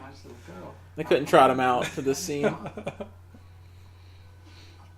But you get exactly what I'm saying. He kind of looks like the old man that owns the toy store in Home Alone 2. Eddie Brackett. Well, he looks like somebody else, dude. Man, these wounds on Logan's chest are so incredibly real looking. I have no idea if there's some digital stuff going there or if it's just purely makeup or what. That's another one that people reacted to when they saw it. Oh God! I'll tell you what. I only go to doctors with rope ties. That's the only ones I go to.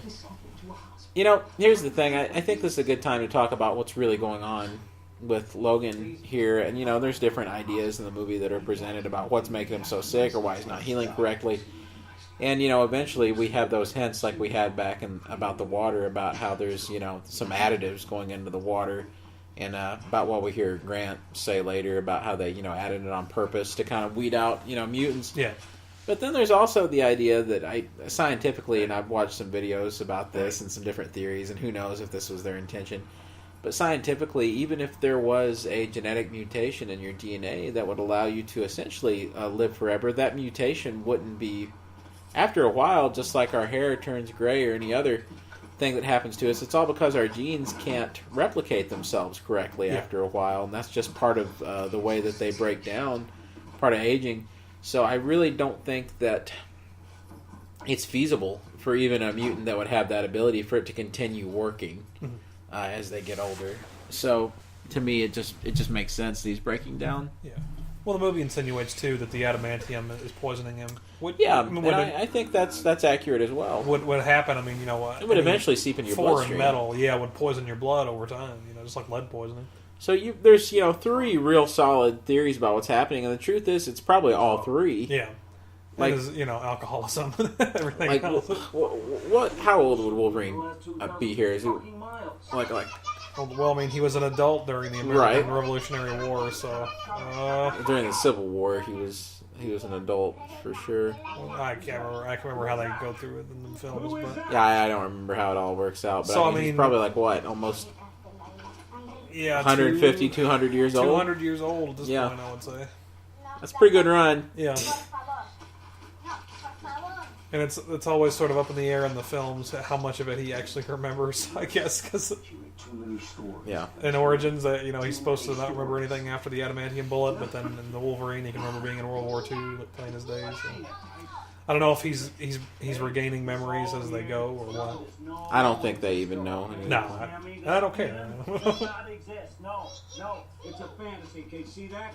Those are the names that people just made. To me, this is some of Hugh Jackman's best performance stuff. Is all this? Oh, it is. Yeah, Okay? This whole absolutely. happened once, and they just turned it into a big fucking lie. That's all this is. No. Man, this little girl is so spirited. I love it. His accent never really breaks in the movie. Like, What's that? just his accent never really breaks. Like you just get very like This is subtle. the very hints first occasionally. Wolverine film where he does not break the accent at Yeah. all. I am fucked up. And I cannot get you there. There's a 2-day drive, and I am not taking you. Oh goodness. Don't hit me! Hugh Jackman's real family car trips. Stop saying those names. Stop it. Stop. I'll tell you what. I don't know how they were able to find this little girl that can go toe to toe like this performance wise with Hugh Jackman in his most intense. Yeah. It's absolutely great. Well, it takes a real director too, you know. Oh yeah. And that it's Mangold knows how to work with kids. I've said really. this before. Mangold. Most of these are directed. A lot. Well, no, I won't say most because that's a generalization. But a lot of comic book films are directed by people who do those kinds of movies. But Mangold was a real director who wound up doing comic book movies a little bit later Right. on in his career. So. Inadvertently. Want these assets on board, dead or alive? You changing my brief? No. Right then. Same tissue from this one. It's got traffic and high IQ.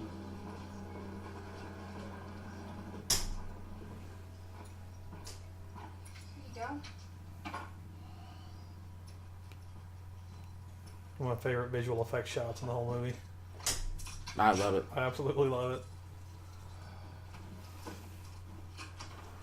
Grabs the thing right out of his mouth too.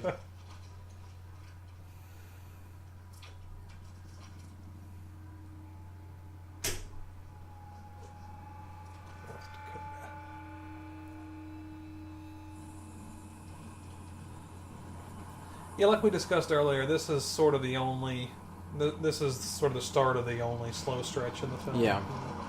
And If I had any criticism of the movie, and it's not really criticism, but I would say that they might have been able to have cut out maybe 2 or 3 minutes, perhaps. Yeah. Maybe just a little bit here. I probably would have cut out just a little bit because I think we sort of get the idea that they're on a long drive and this stuff is good, but yeah, he starts passing out and coming back too. I think that gets a little long. I would lean more towards cutting out some of this stuff when they actually get to Yes, Eden. that's exactly So, right. This stuff is fine yeah. right here.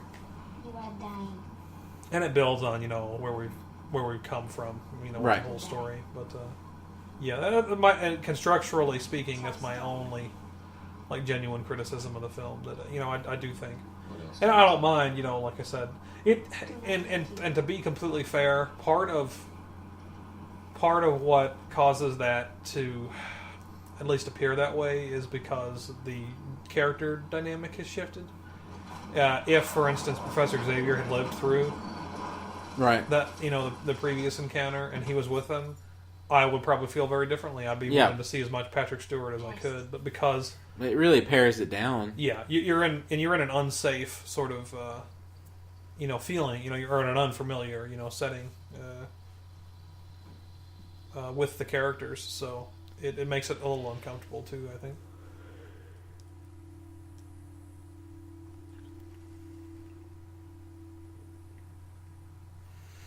I love all the location shooting that they did for this movie. I mean, you can definitely tell they're in the American West. Yeah. I mean, it is as authentic as the day is long. See, now we have the heroes in a Ford.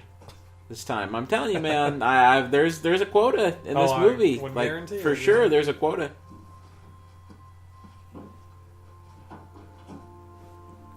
Yeah, there's a in both this and the Wolverine. You know, I think that we get to see modern Japan, and we get to see Mexico and the American West, and two locations that really have not been taken advantage of in sort of modern superhero cinema. So. They were really smart to use those locations. Not only have they not been taken advantage of in other superhero films, they really hadn't been taken advantage of in X-Men movies. No, not at all. And they're beautiful. I mean, absolutely, they're. Mangold's got a great eye for all that stuff. Oh, yeah, absolutely. Here we go again to Wolverine having more of the sandy blonde Yeah. hair. It really is the lighting, I suppose. Yeah. Ford Bronco. He looks so sick. It is. It's painful to watch. It's painful to watch. I think that's part of what started to make it seem a little bit longer, honestly, Yeah, because I it was that's just a big part of it, excruciating. Yeah. because it's like, oh man. But mission accomplished if that's what they're going for. Yeah. We're about to start what I refer to as the Thunderdome, the Beyond Thunderdome section of the movie. If anybody who's watched Mad Max 3 knows, Which I've already mentioned the Mad Max parallels. That's right. Is it? I don't know. he meets up with those kids, and it's the end of the world, and it's out in the desert. And Yeah. it's just, I don't know. It starts to sort of feel like Beyond Thunderdome just a little bit. And that's not a criticism. It's just No. I love those Mad Max movies. Well, certainly the Reavers have a lot in common with your sort of classic Mad Max villains. That's right. Your all the gangs. biker gangs and all that.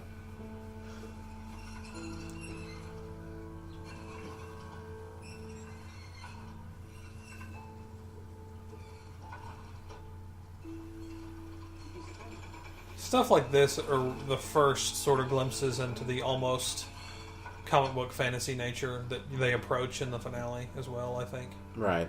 Things get a little more outrageous, about... And how much of that is symbolic and how much of it is the kids trying to create their own kind of comic book reality for themselves as, that sort of hopeful nature. I don't know.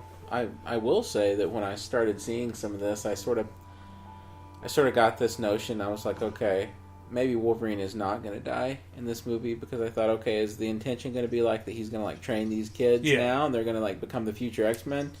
And no, that wasn't the intention. But I mean, there's that sort of insinuation, at least. It insinuates it during this time, yeah.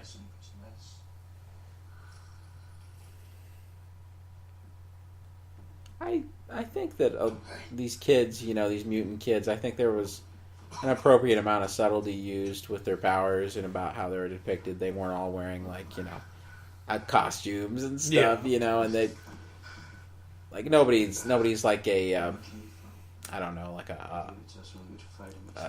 like Iceman's not standing there or anything, with a frozen over shell or anything. Exactly. Colossus isn't there. And you can see, I appreciate the subtlety of, having, you can pick out and say, oh, well, that's how they've gotten a hold of Iceman's DNA somehow, or that's how they've gotten a hold of Quake's DNA or something like that. Which is fine. It all makes sense. Yeah. Avalanche be not Quake. Quake's an There's Inhuman. just a few of the little musical beats that were sort of in the Wolverine. They're actually being picked up during this scene. Pesadilla. You had a nightmare.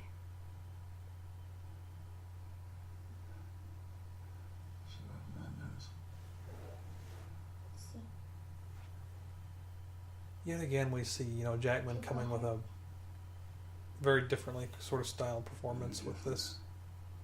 And it's really, it's touching, and it's really, it's maybe the most human Wolverine is, in any of the films. It's, when he's, he's down and he's sick and he's really displaying, his his emotions, you know, in a very open and honest and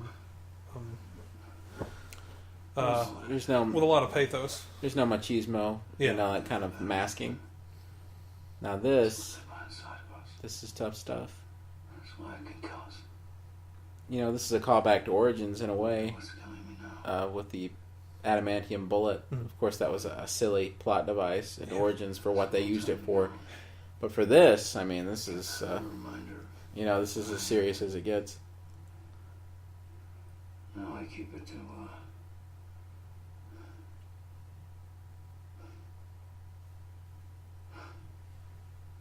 Actually,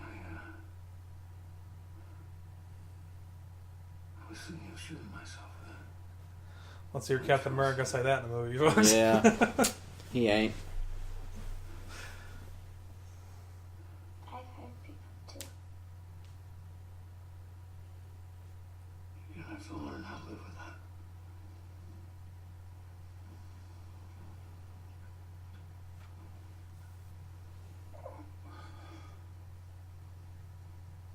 They were bad people. I do like that little bit of moralizing here in the movie. There's actually a fairly deep discussion here between the two characters when they. It's not wordy, but it's all conveyed perfectly through subtlety. All about, you know, And that speaks the morality of what they do. that speaks to the nature of war and everything else, you know. Well, again, you have Laura who's able to see things in kind of this, you know, child's point of view when she just tells them they were bad people. Yeah. You know, And that's for her own good, and that's for Logan's good too. That's right. You know, her, you know, justifying it to herself and trying to comfort him.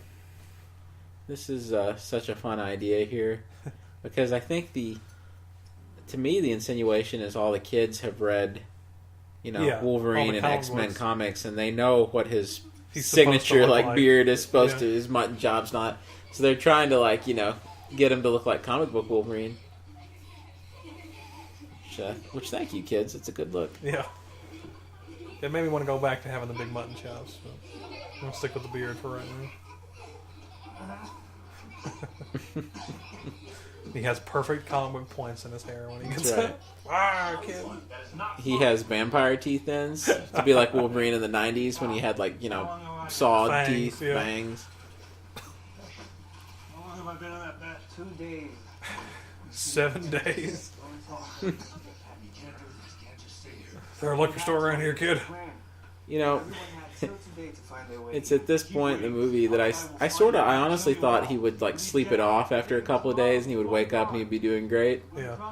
But, you know, he's really not No, at this point. He's way too sick to fight or anything. And I guess I was surprised by how weakened Wolverine would be in the movie. I really didn't think he would be in that bad a shape by the end of it. Well, I didn't expect, you know, him to be.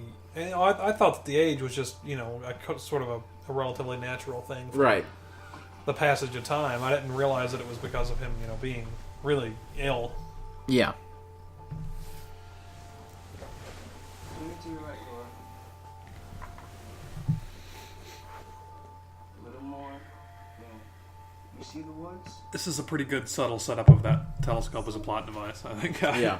It's an ancient Sometimes, you know, those things are just thrown in really clunkily. That's the wood. Right. Once again, I have to point out how great the location shooting is here, and, you know, all these shots of the West, they all look so beautiful. Inside.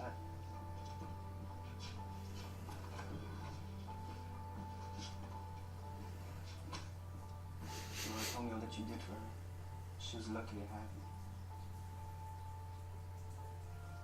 Take it. She says it's yours.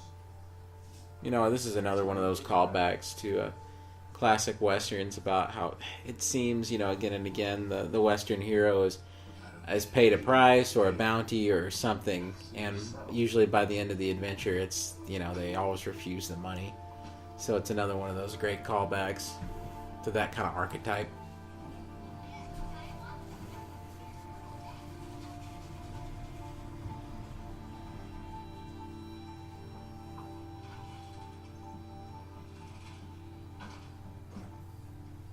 Friends, this is nice.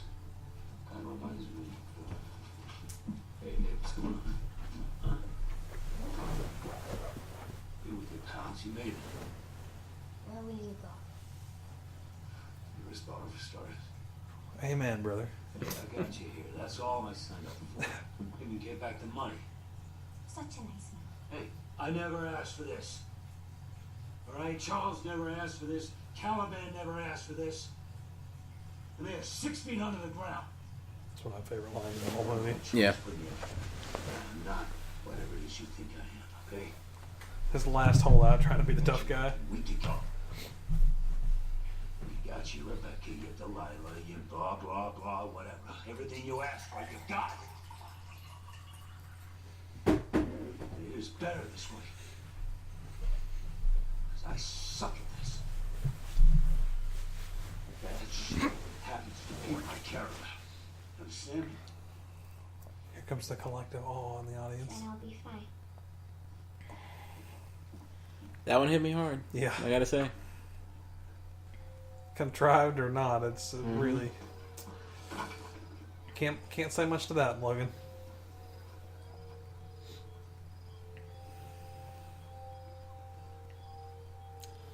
And with Logan, I think it's kind of reached that moment where you can say superhero movies have really grown up. Oh, absolutely, yeah.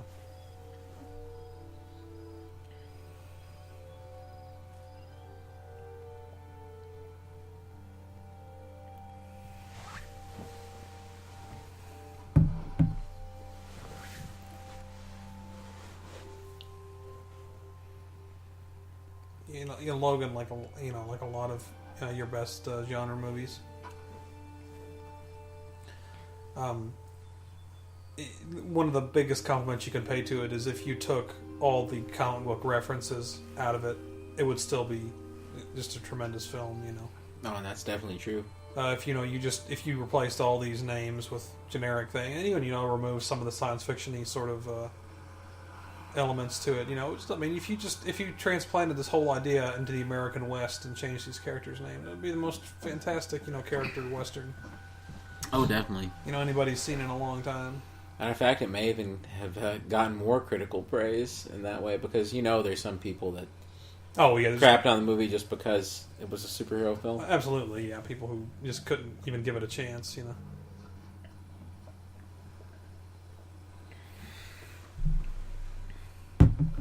I love the way that any good action movie has to set up its geography. Yeah. First, you have to get an idea of the spatial, area, and that telescope is a great way to do it before the fight scene commences. I gotta say, in defense of the movie, seeing it a second time, for whatever reason, it really doesn't feel like a lot of that stuff was very long back there before this commenced. But I don't know. Maybe it was just a first viewing thing. I don't know. Well, it's about to make up for any slowness, so that's...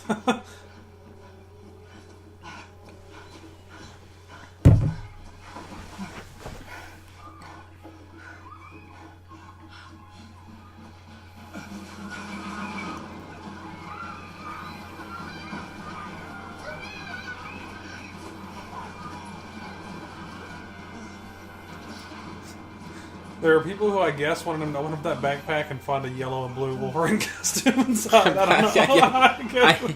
I just don't. Nah. I mean, not for this movie. I hate to belittle people. I know it's something they wanted to see for a really long time, but not in this movie. It just wouldn't work. I'm sorry, it just couldn't happen. It's not Mangold's fault that he didn't want to do it in his send-off movie. It's everybody else's fault for not going ahead and doing it when it was appropriate. Right. Everybody else are the ones that had the chance. Yeah. Look at Bryan Singer. Yeah, if you exactly. Want to look at somebody, that's who, and he kind of almost did it. Almost.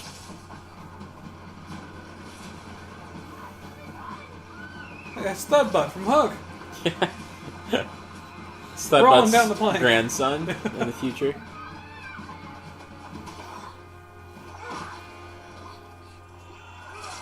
I think some of this stuff's pretty gruesome. Yeah, I gotta say. At this point, the movie's been so extreme, it's hard to be shocked by any of it. Right, I suppose. I think the movie has done a fine job preparing you for any kind of violence that you may encounter in this scene. hunting children. I mean, you just couldn't have villains any worse Yeah, than this. I was going to mention that earlier. It just seems like this is the most vile Yeah. possible thing. So it makes it all the sweeter when Wolverine Yeah. brings retribution down upon them. This seems pretty nightmarish, actually. Yeah. Oh my goodness. The X-Men of the future kids are quite devious, let me just tell you. Of course, the world is a lot worse place. Oh ho! Now that's a run, people. He's doing it. He is doing it. That's one of our Yep. favorite things to explain. He's doing it. but I don't know if anybody was ever doing it any harder than That's Hugh right. Jackman is doing it right now. There is a fantastic video I suggest all of you look up of Hugh Jackman doing his ADR session for this scene, which is, the additional dialogue recording, where he, does all the sounds for it, and oh my goodness, the man is possessed as he, runs through and he's trying to get all the sounds lined up. It's fantastic. I see here Donald Pierce has discovered Blade's vest from Blade 2. Yeah. That's impressive. I think his coat's even got a red lining, doesn't it? I don't know. Yeah, look at it. Or some It's kind an of orangey lining, Yeah. but still, I'm telling you, cosplaying as Blade is never a good idea for a white person. Trust me, I know.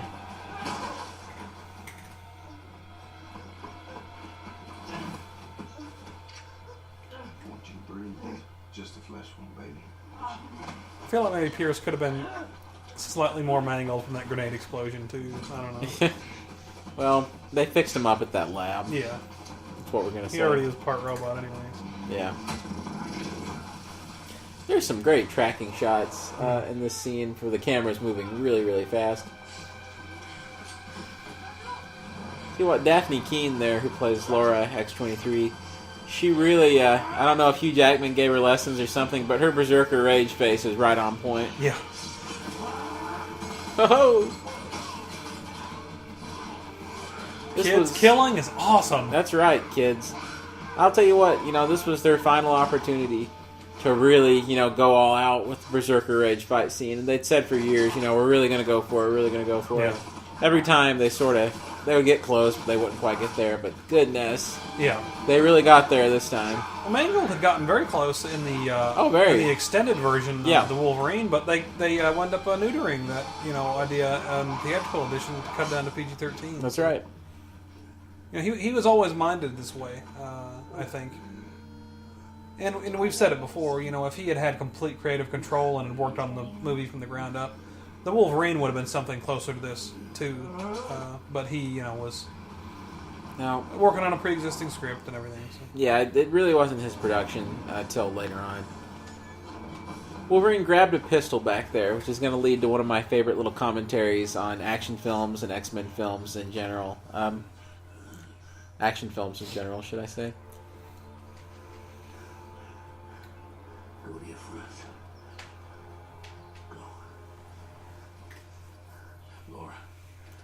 It's funny, looking back at the Wolverine, it's such a great movie, but then, you get to that last 15 minutes and things really, really go berserk. Goes into real and fantasy territory. Real silliness, like X-Men 3 kind of territory. Yeah. And, I'm so happy to say that there is nothing like that in this movie, like nothing. Which, in comparative terms, this goes a little while in the end too. Well, sure, in its own way, but not. But there's nothing goofy about any of it, and that was the problem with the Wolverine. There's just a little bit of goofiness at the end with the Viper lady, Megatron, Silver Samurai, and stuff. And there's nothing like there's no giant robot that comes out or CGI robot and tries to fight him. Even you I saw on the weapon expert guy. He's the asshole who put this poison in me. Yes, he was, man. I think I'm gonna kill him. I think you're right. Why don't you show some respect when you're looking at the man who wiped out your kind? My friend Donald, for his fates. Into the James Bond villain speech. Yeah. So he's given the whole speech, the whole spiel, that the villain always has to do, where for whatever reason, he explains his master plan, which has been a tradition since Goldfinger, and this is just what always happens. It's happened in Origins to no end. Oh man! In the first Wolverine movie, but See, now there we go. That's what I was saying with the pistol. This movie is so much the antithesis of that sort of movie. Yeah. That rather than have him explain any more, he just shoots him, and before he can even get done. Because I mean, the movie needs to happen. That is the one of the most Wolverine things that could have happened in the movie. Maybe a little bit of a reference to Die Hard too. Oh yeah, that's true. Of course, who doesn't love Die Hard? Yeah. Which at the time, sort of countered a lot of the tropes of action movies. No, that's true. It set up its own, of course.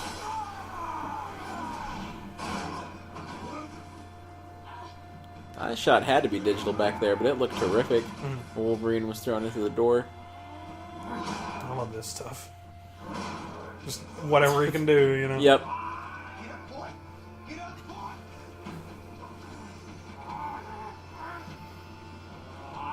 Get down! Get up! Yeah, that's what I was talking about, sort of the dark mirrored version of the familial relationship, Yeah, it really is. Because you got Donald Pierce, kind of as the daddy for X-24. Anything where X-23 does the flip thing on somebody, I'm really not even sure how they accomplish some of that. I guess it's all wire foo, but I don't know. It's awfully impressive. There's that anchor gun that's just so painful to look at.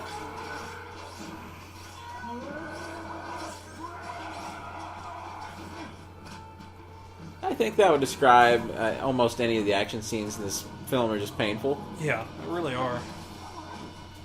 I gotta say, this was pretty satisfying. Yeah. Yeah, talk about cathartic. Yeah, Pierce has it coming.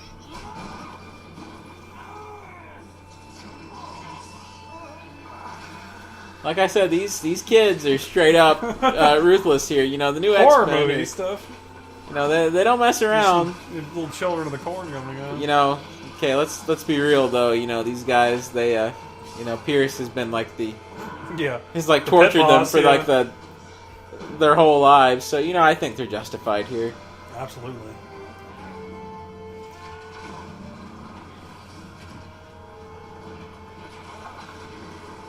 I do like that the kids are useful at the end of the movie. There's so many things that could have went wrong with kid tropes in these movies. This whole movie could have been dismantled by these kids showing up, and it wasn't. No, they did not let it get off track in that respect.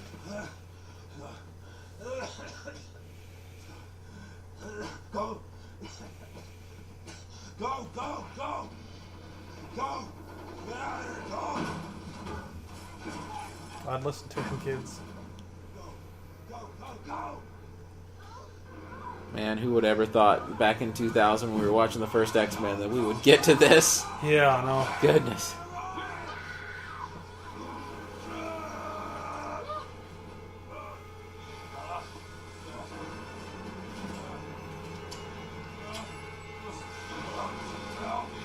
It's funny to think of all those things in relative terms. How, it seemed like such a long time when we were kids, but,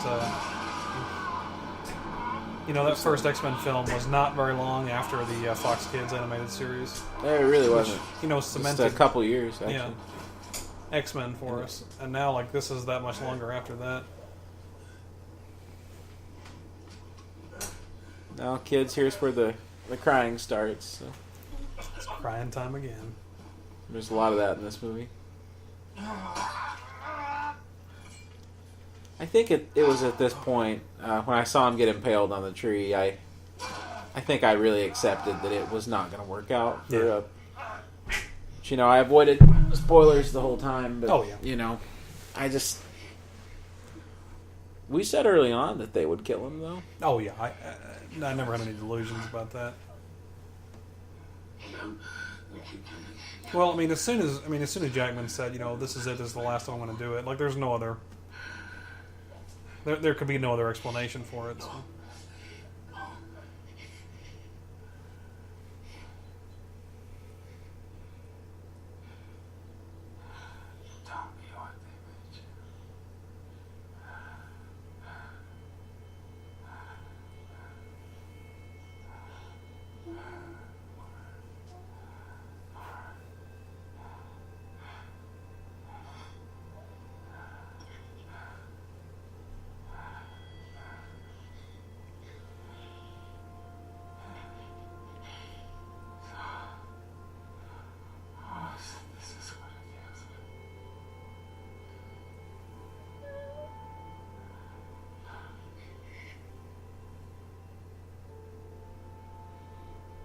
Well, if your heart's not broken now, people, I don't know when it will You be. never had one to begin with.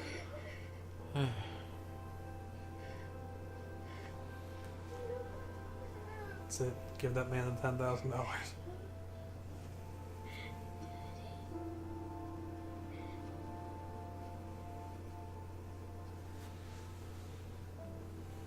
I challenge any other, long-standing actor of a franchise to, even in their wildest dreams, hope to have this kind of send-off. Yeah.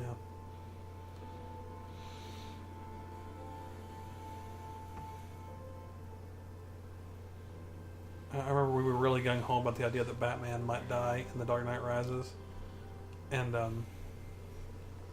don't know why we were ever, I don't know why we ever even dreamed that they might kill Batman in a movie. It seems ridiculous looking back on it. But then afterwards we were like, well, I'm glad they didn't, because kids are going to see that and stuff. But after seeing this, I was kind of like, maybe they should have. Yeah. This callback is just wonderful. That's his, I didn't expect this, but I'd read an interview years before when The Wolverine came out that Shane was Mangold's favorite film. And he actually said that it influenced The Wolverine, as well. Kind of stranger in a strange land type of story, so.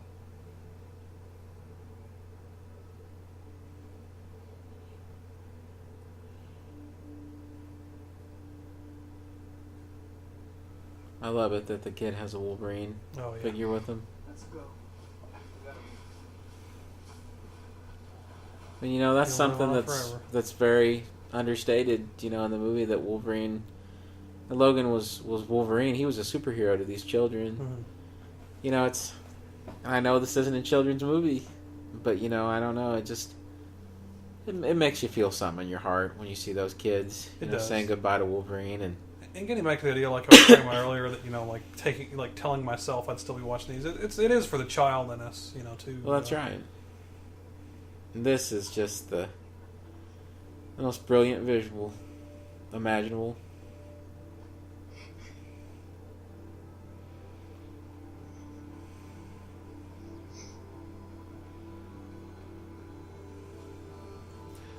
It really makes stuff like the death of Superman at the end of Dawn of Justice look like crap.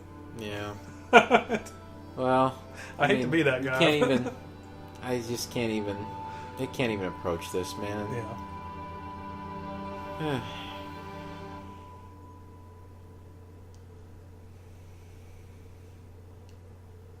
I love it. Title card at the end. Yep. Like a true Artur Mangold. Put it at the end. Folks, that's it. That's it for Wolverine. All I can say is good luck recasting. I don't think it's something that they're going to do for a very long time. I hope not. Let's go ahead and tell you. I think that...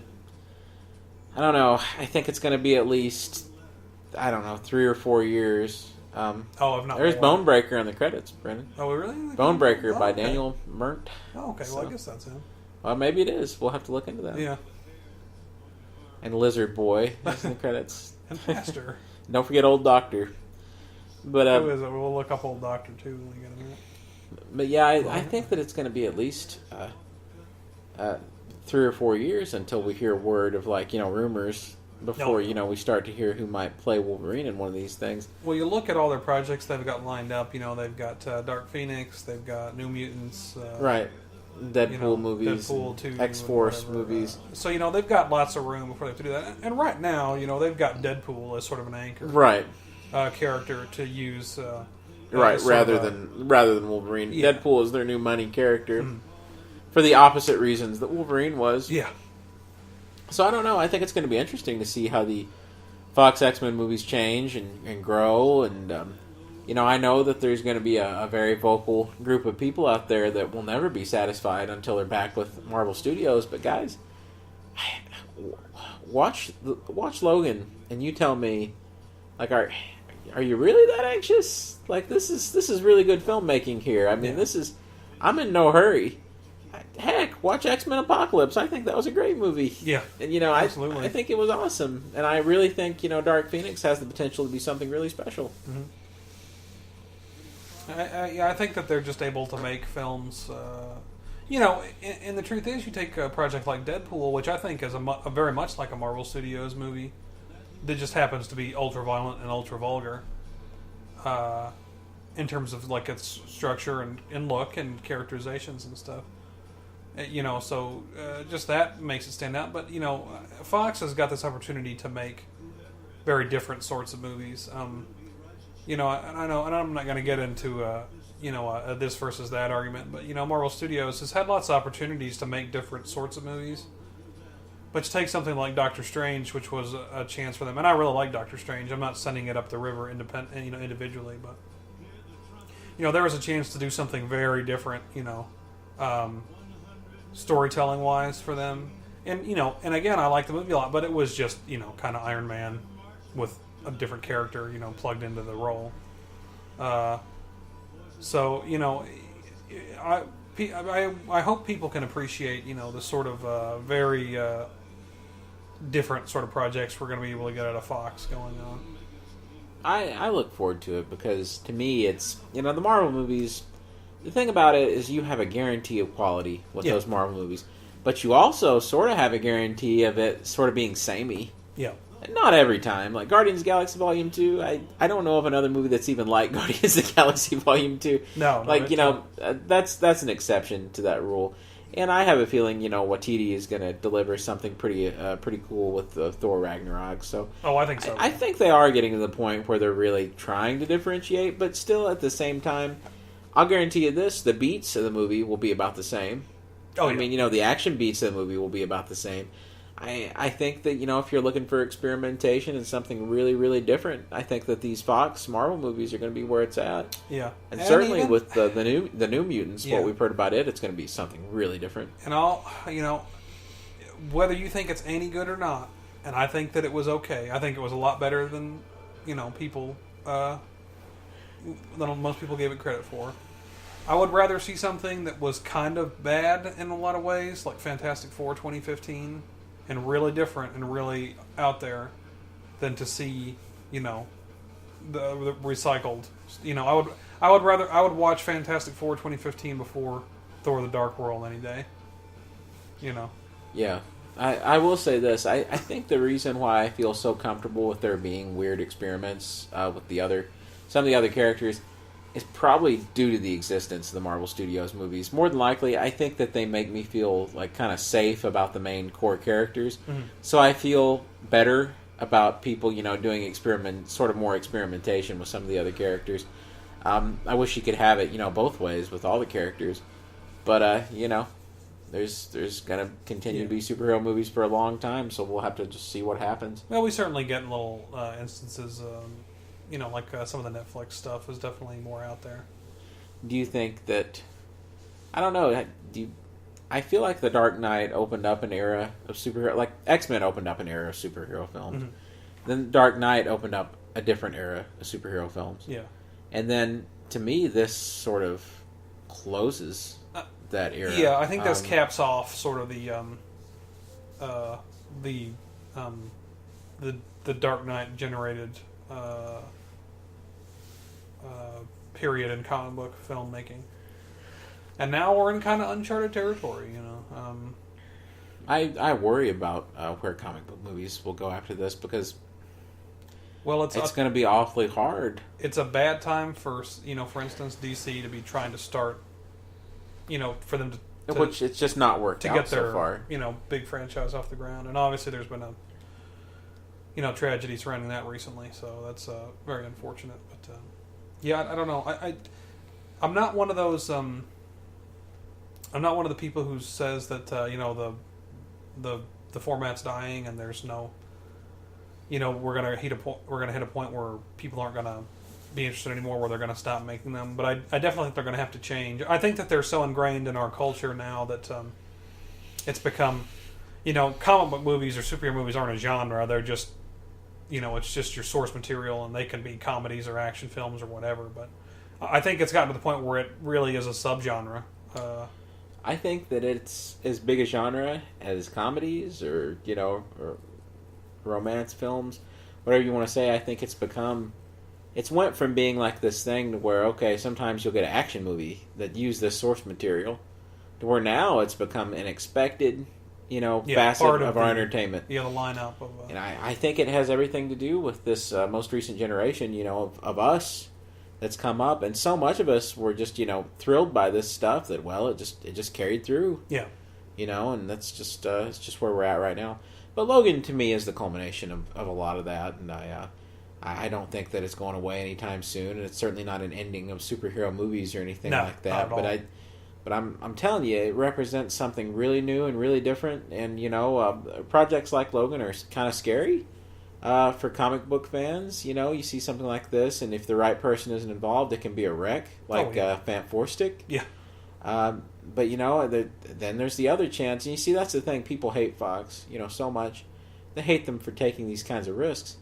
Yeah, if you take a risk, you could get a Josh Trank, and you could get a Fantastic Four stick, or whatever. But you could also take a risk with somebody like James Mangold, and you could get this. Yeah. So, it gets back to what we were saying earlier, though. You've either got to, take a huge amount of really good movies, or a few greats, your hits, and then a couple of bad ones and a few more greats. So it's really, it's up to you. I like both in different measures. Yeah. So, but we've shot way over the film here in the credits. So. Yeah, we're back to the main menu. Yeah. But Hopefully we've had a a really great time doing the commentary. Yeah. I think this is something we're going to try to focus on a little bit more in the future. It's a little less stressful, so I'll look forward to some more stuff like this as we go on. Absolutely, yeah, and we hope that you guys will join us and be there with us, and be along for the ride. And we sure appreciate it. Yeah, we appreciate you listening. Just let us know below if you have any thoughts on the film, or you would like to discuss, or like to see anything be a little bit different, or whatever you think. Just let us know what you thought. Do you think that the era of superhero films that started with The Dark Knight, do you think it's ended with this movie, or what do you think that this film's release kind of heralds for the future of superhero films moving forward? Tell us what your favorite scene was below. Absolutely, we sure appreciate it. Till next time, folks, this has been Brandon. This has been Jared. This is Fanboys Forever. Signing out.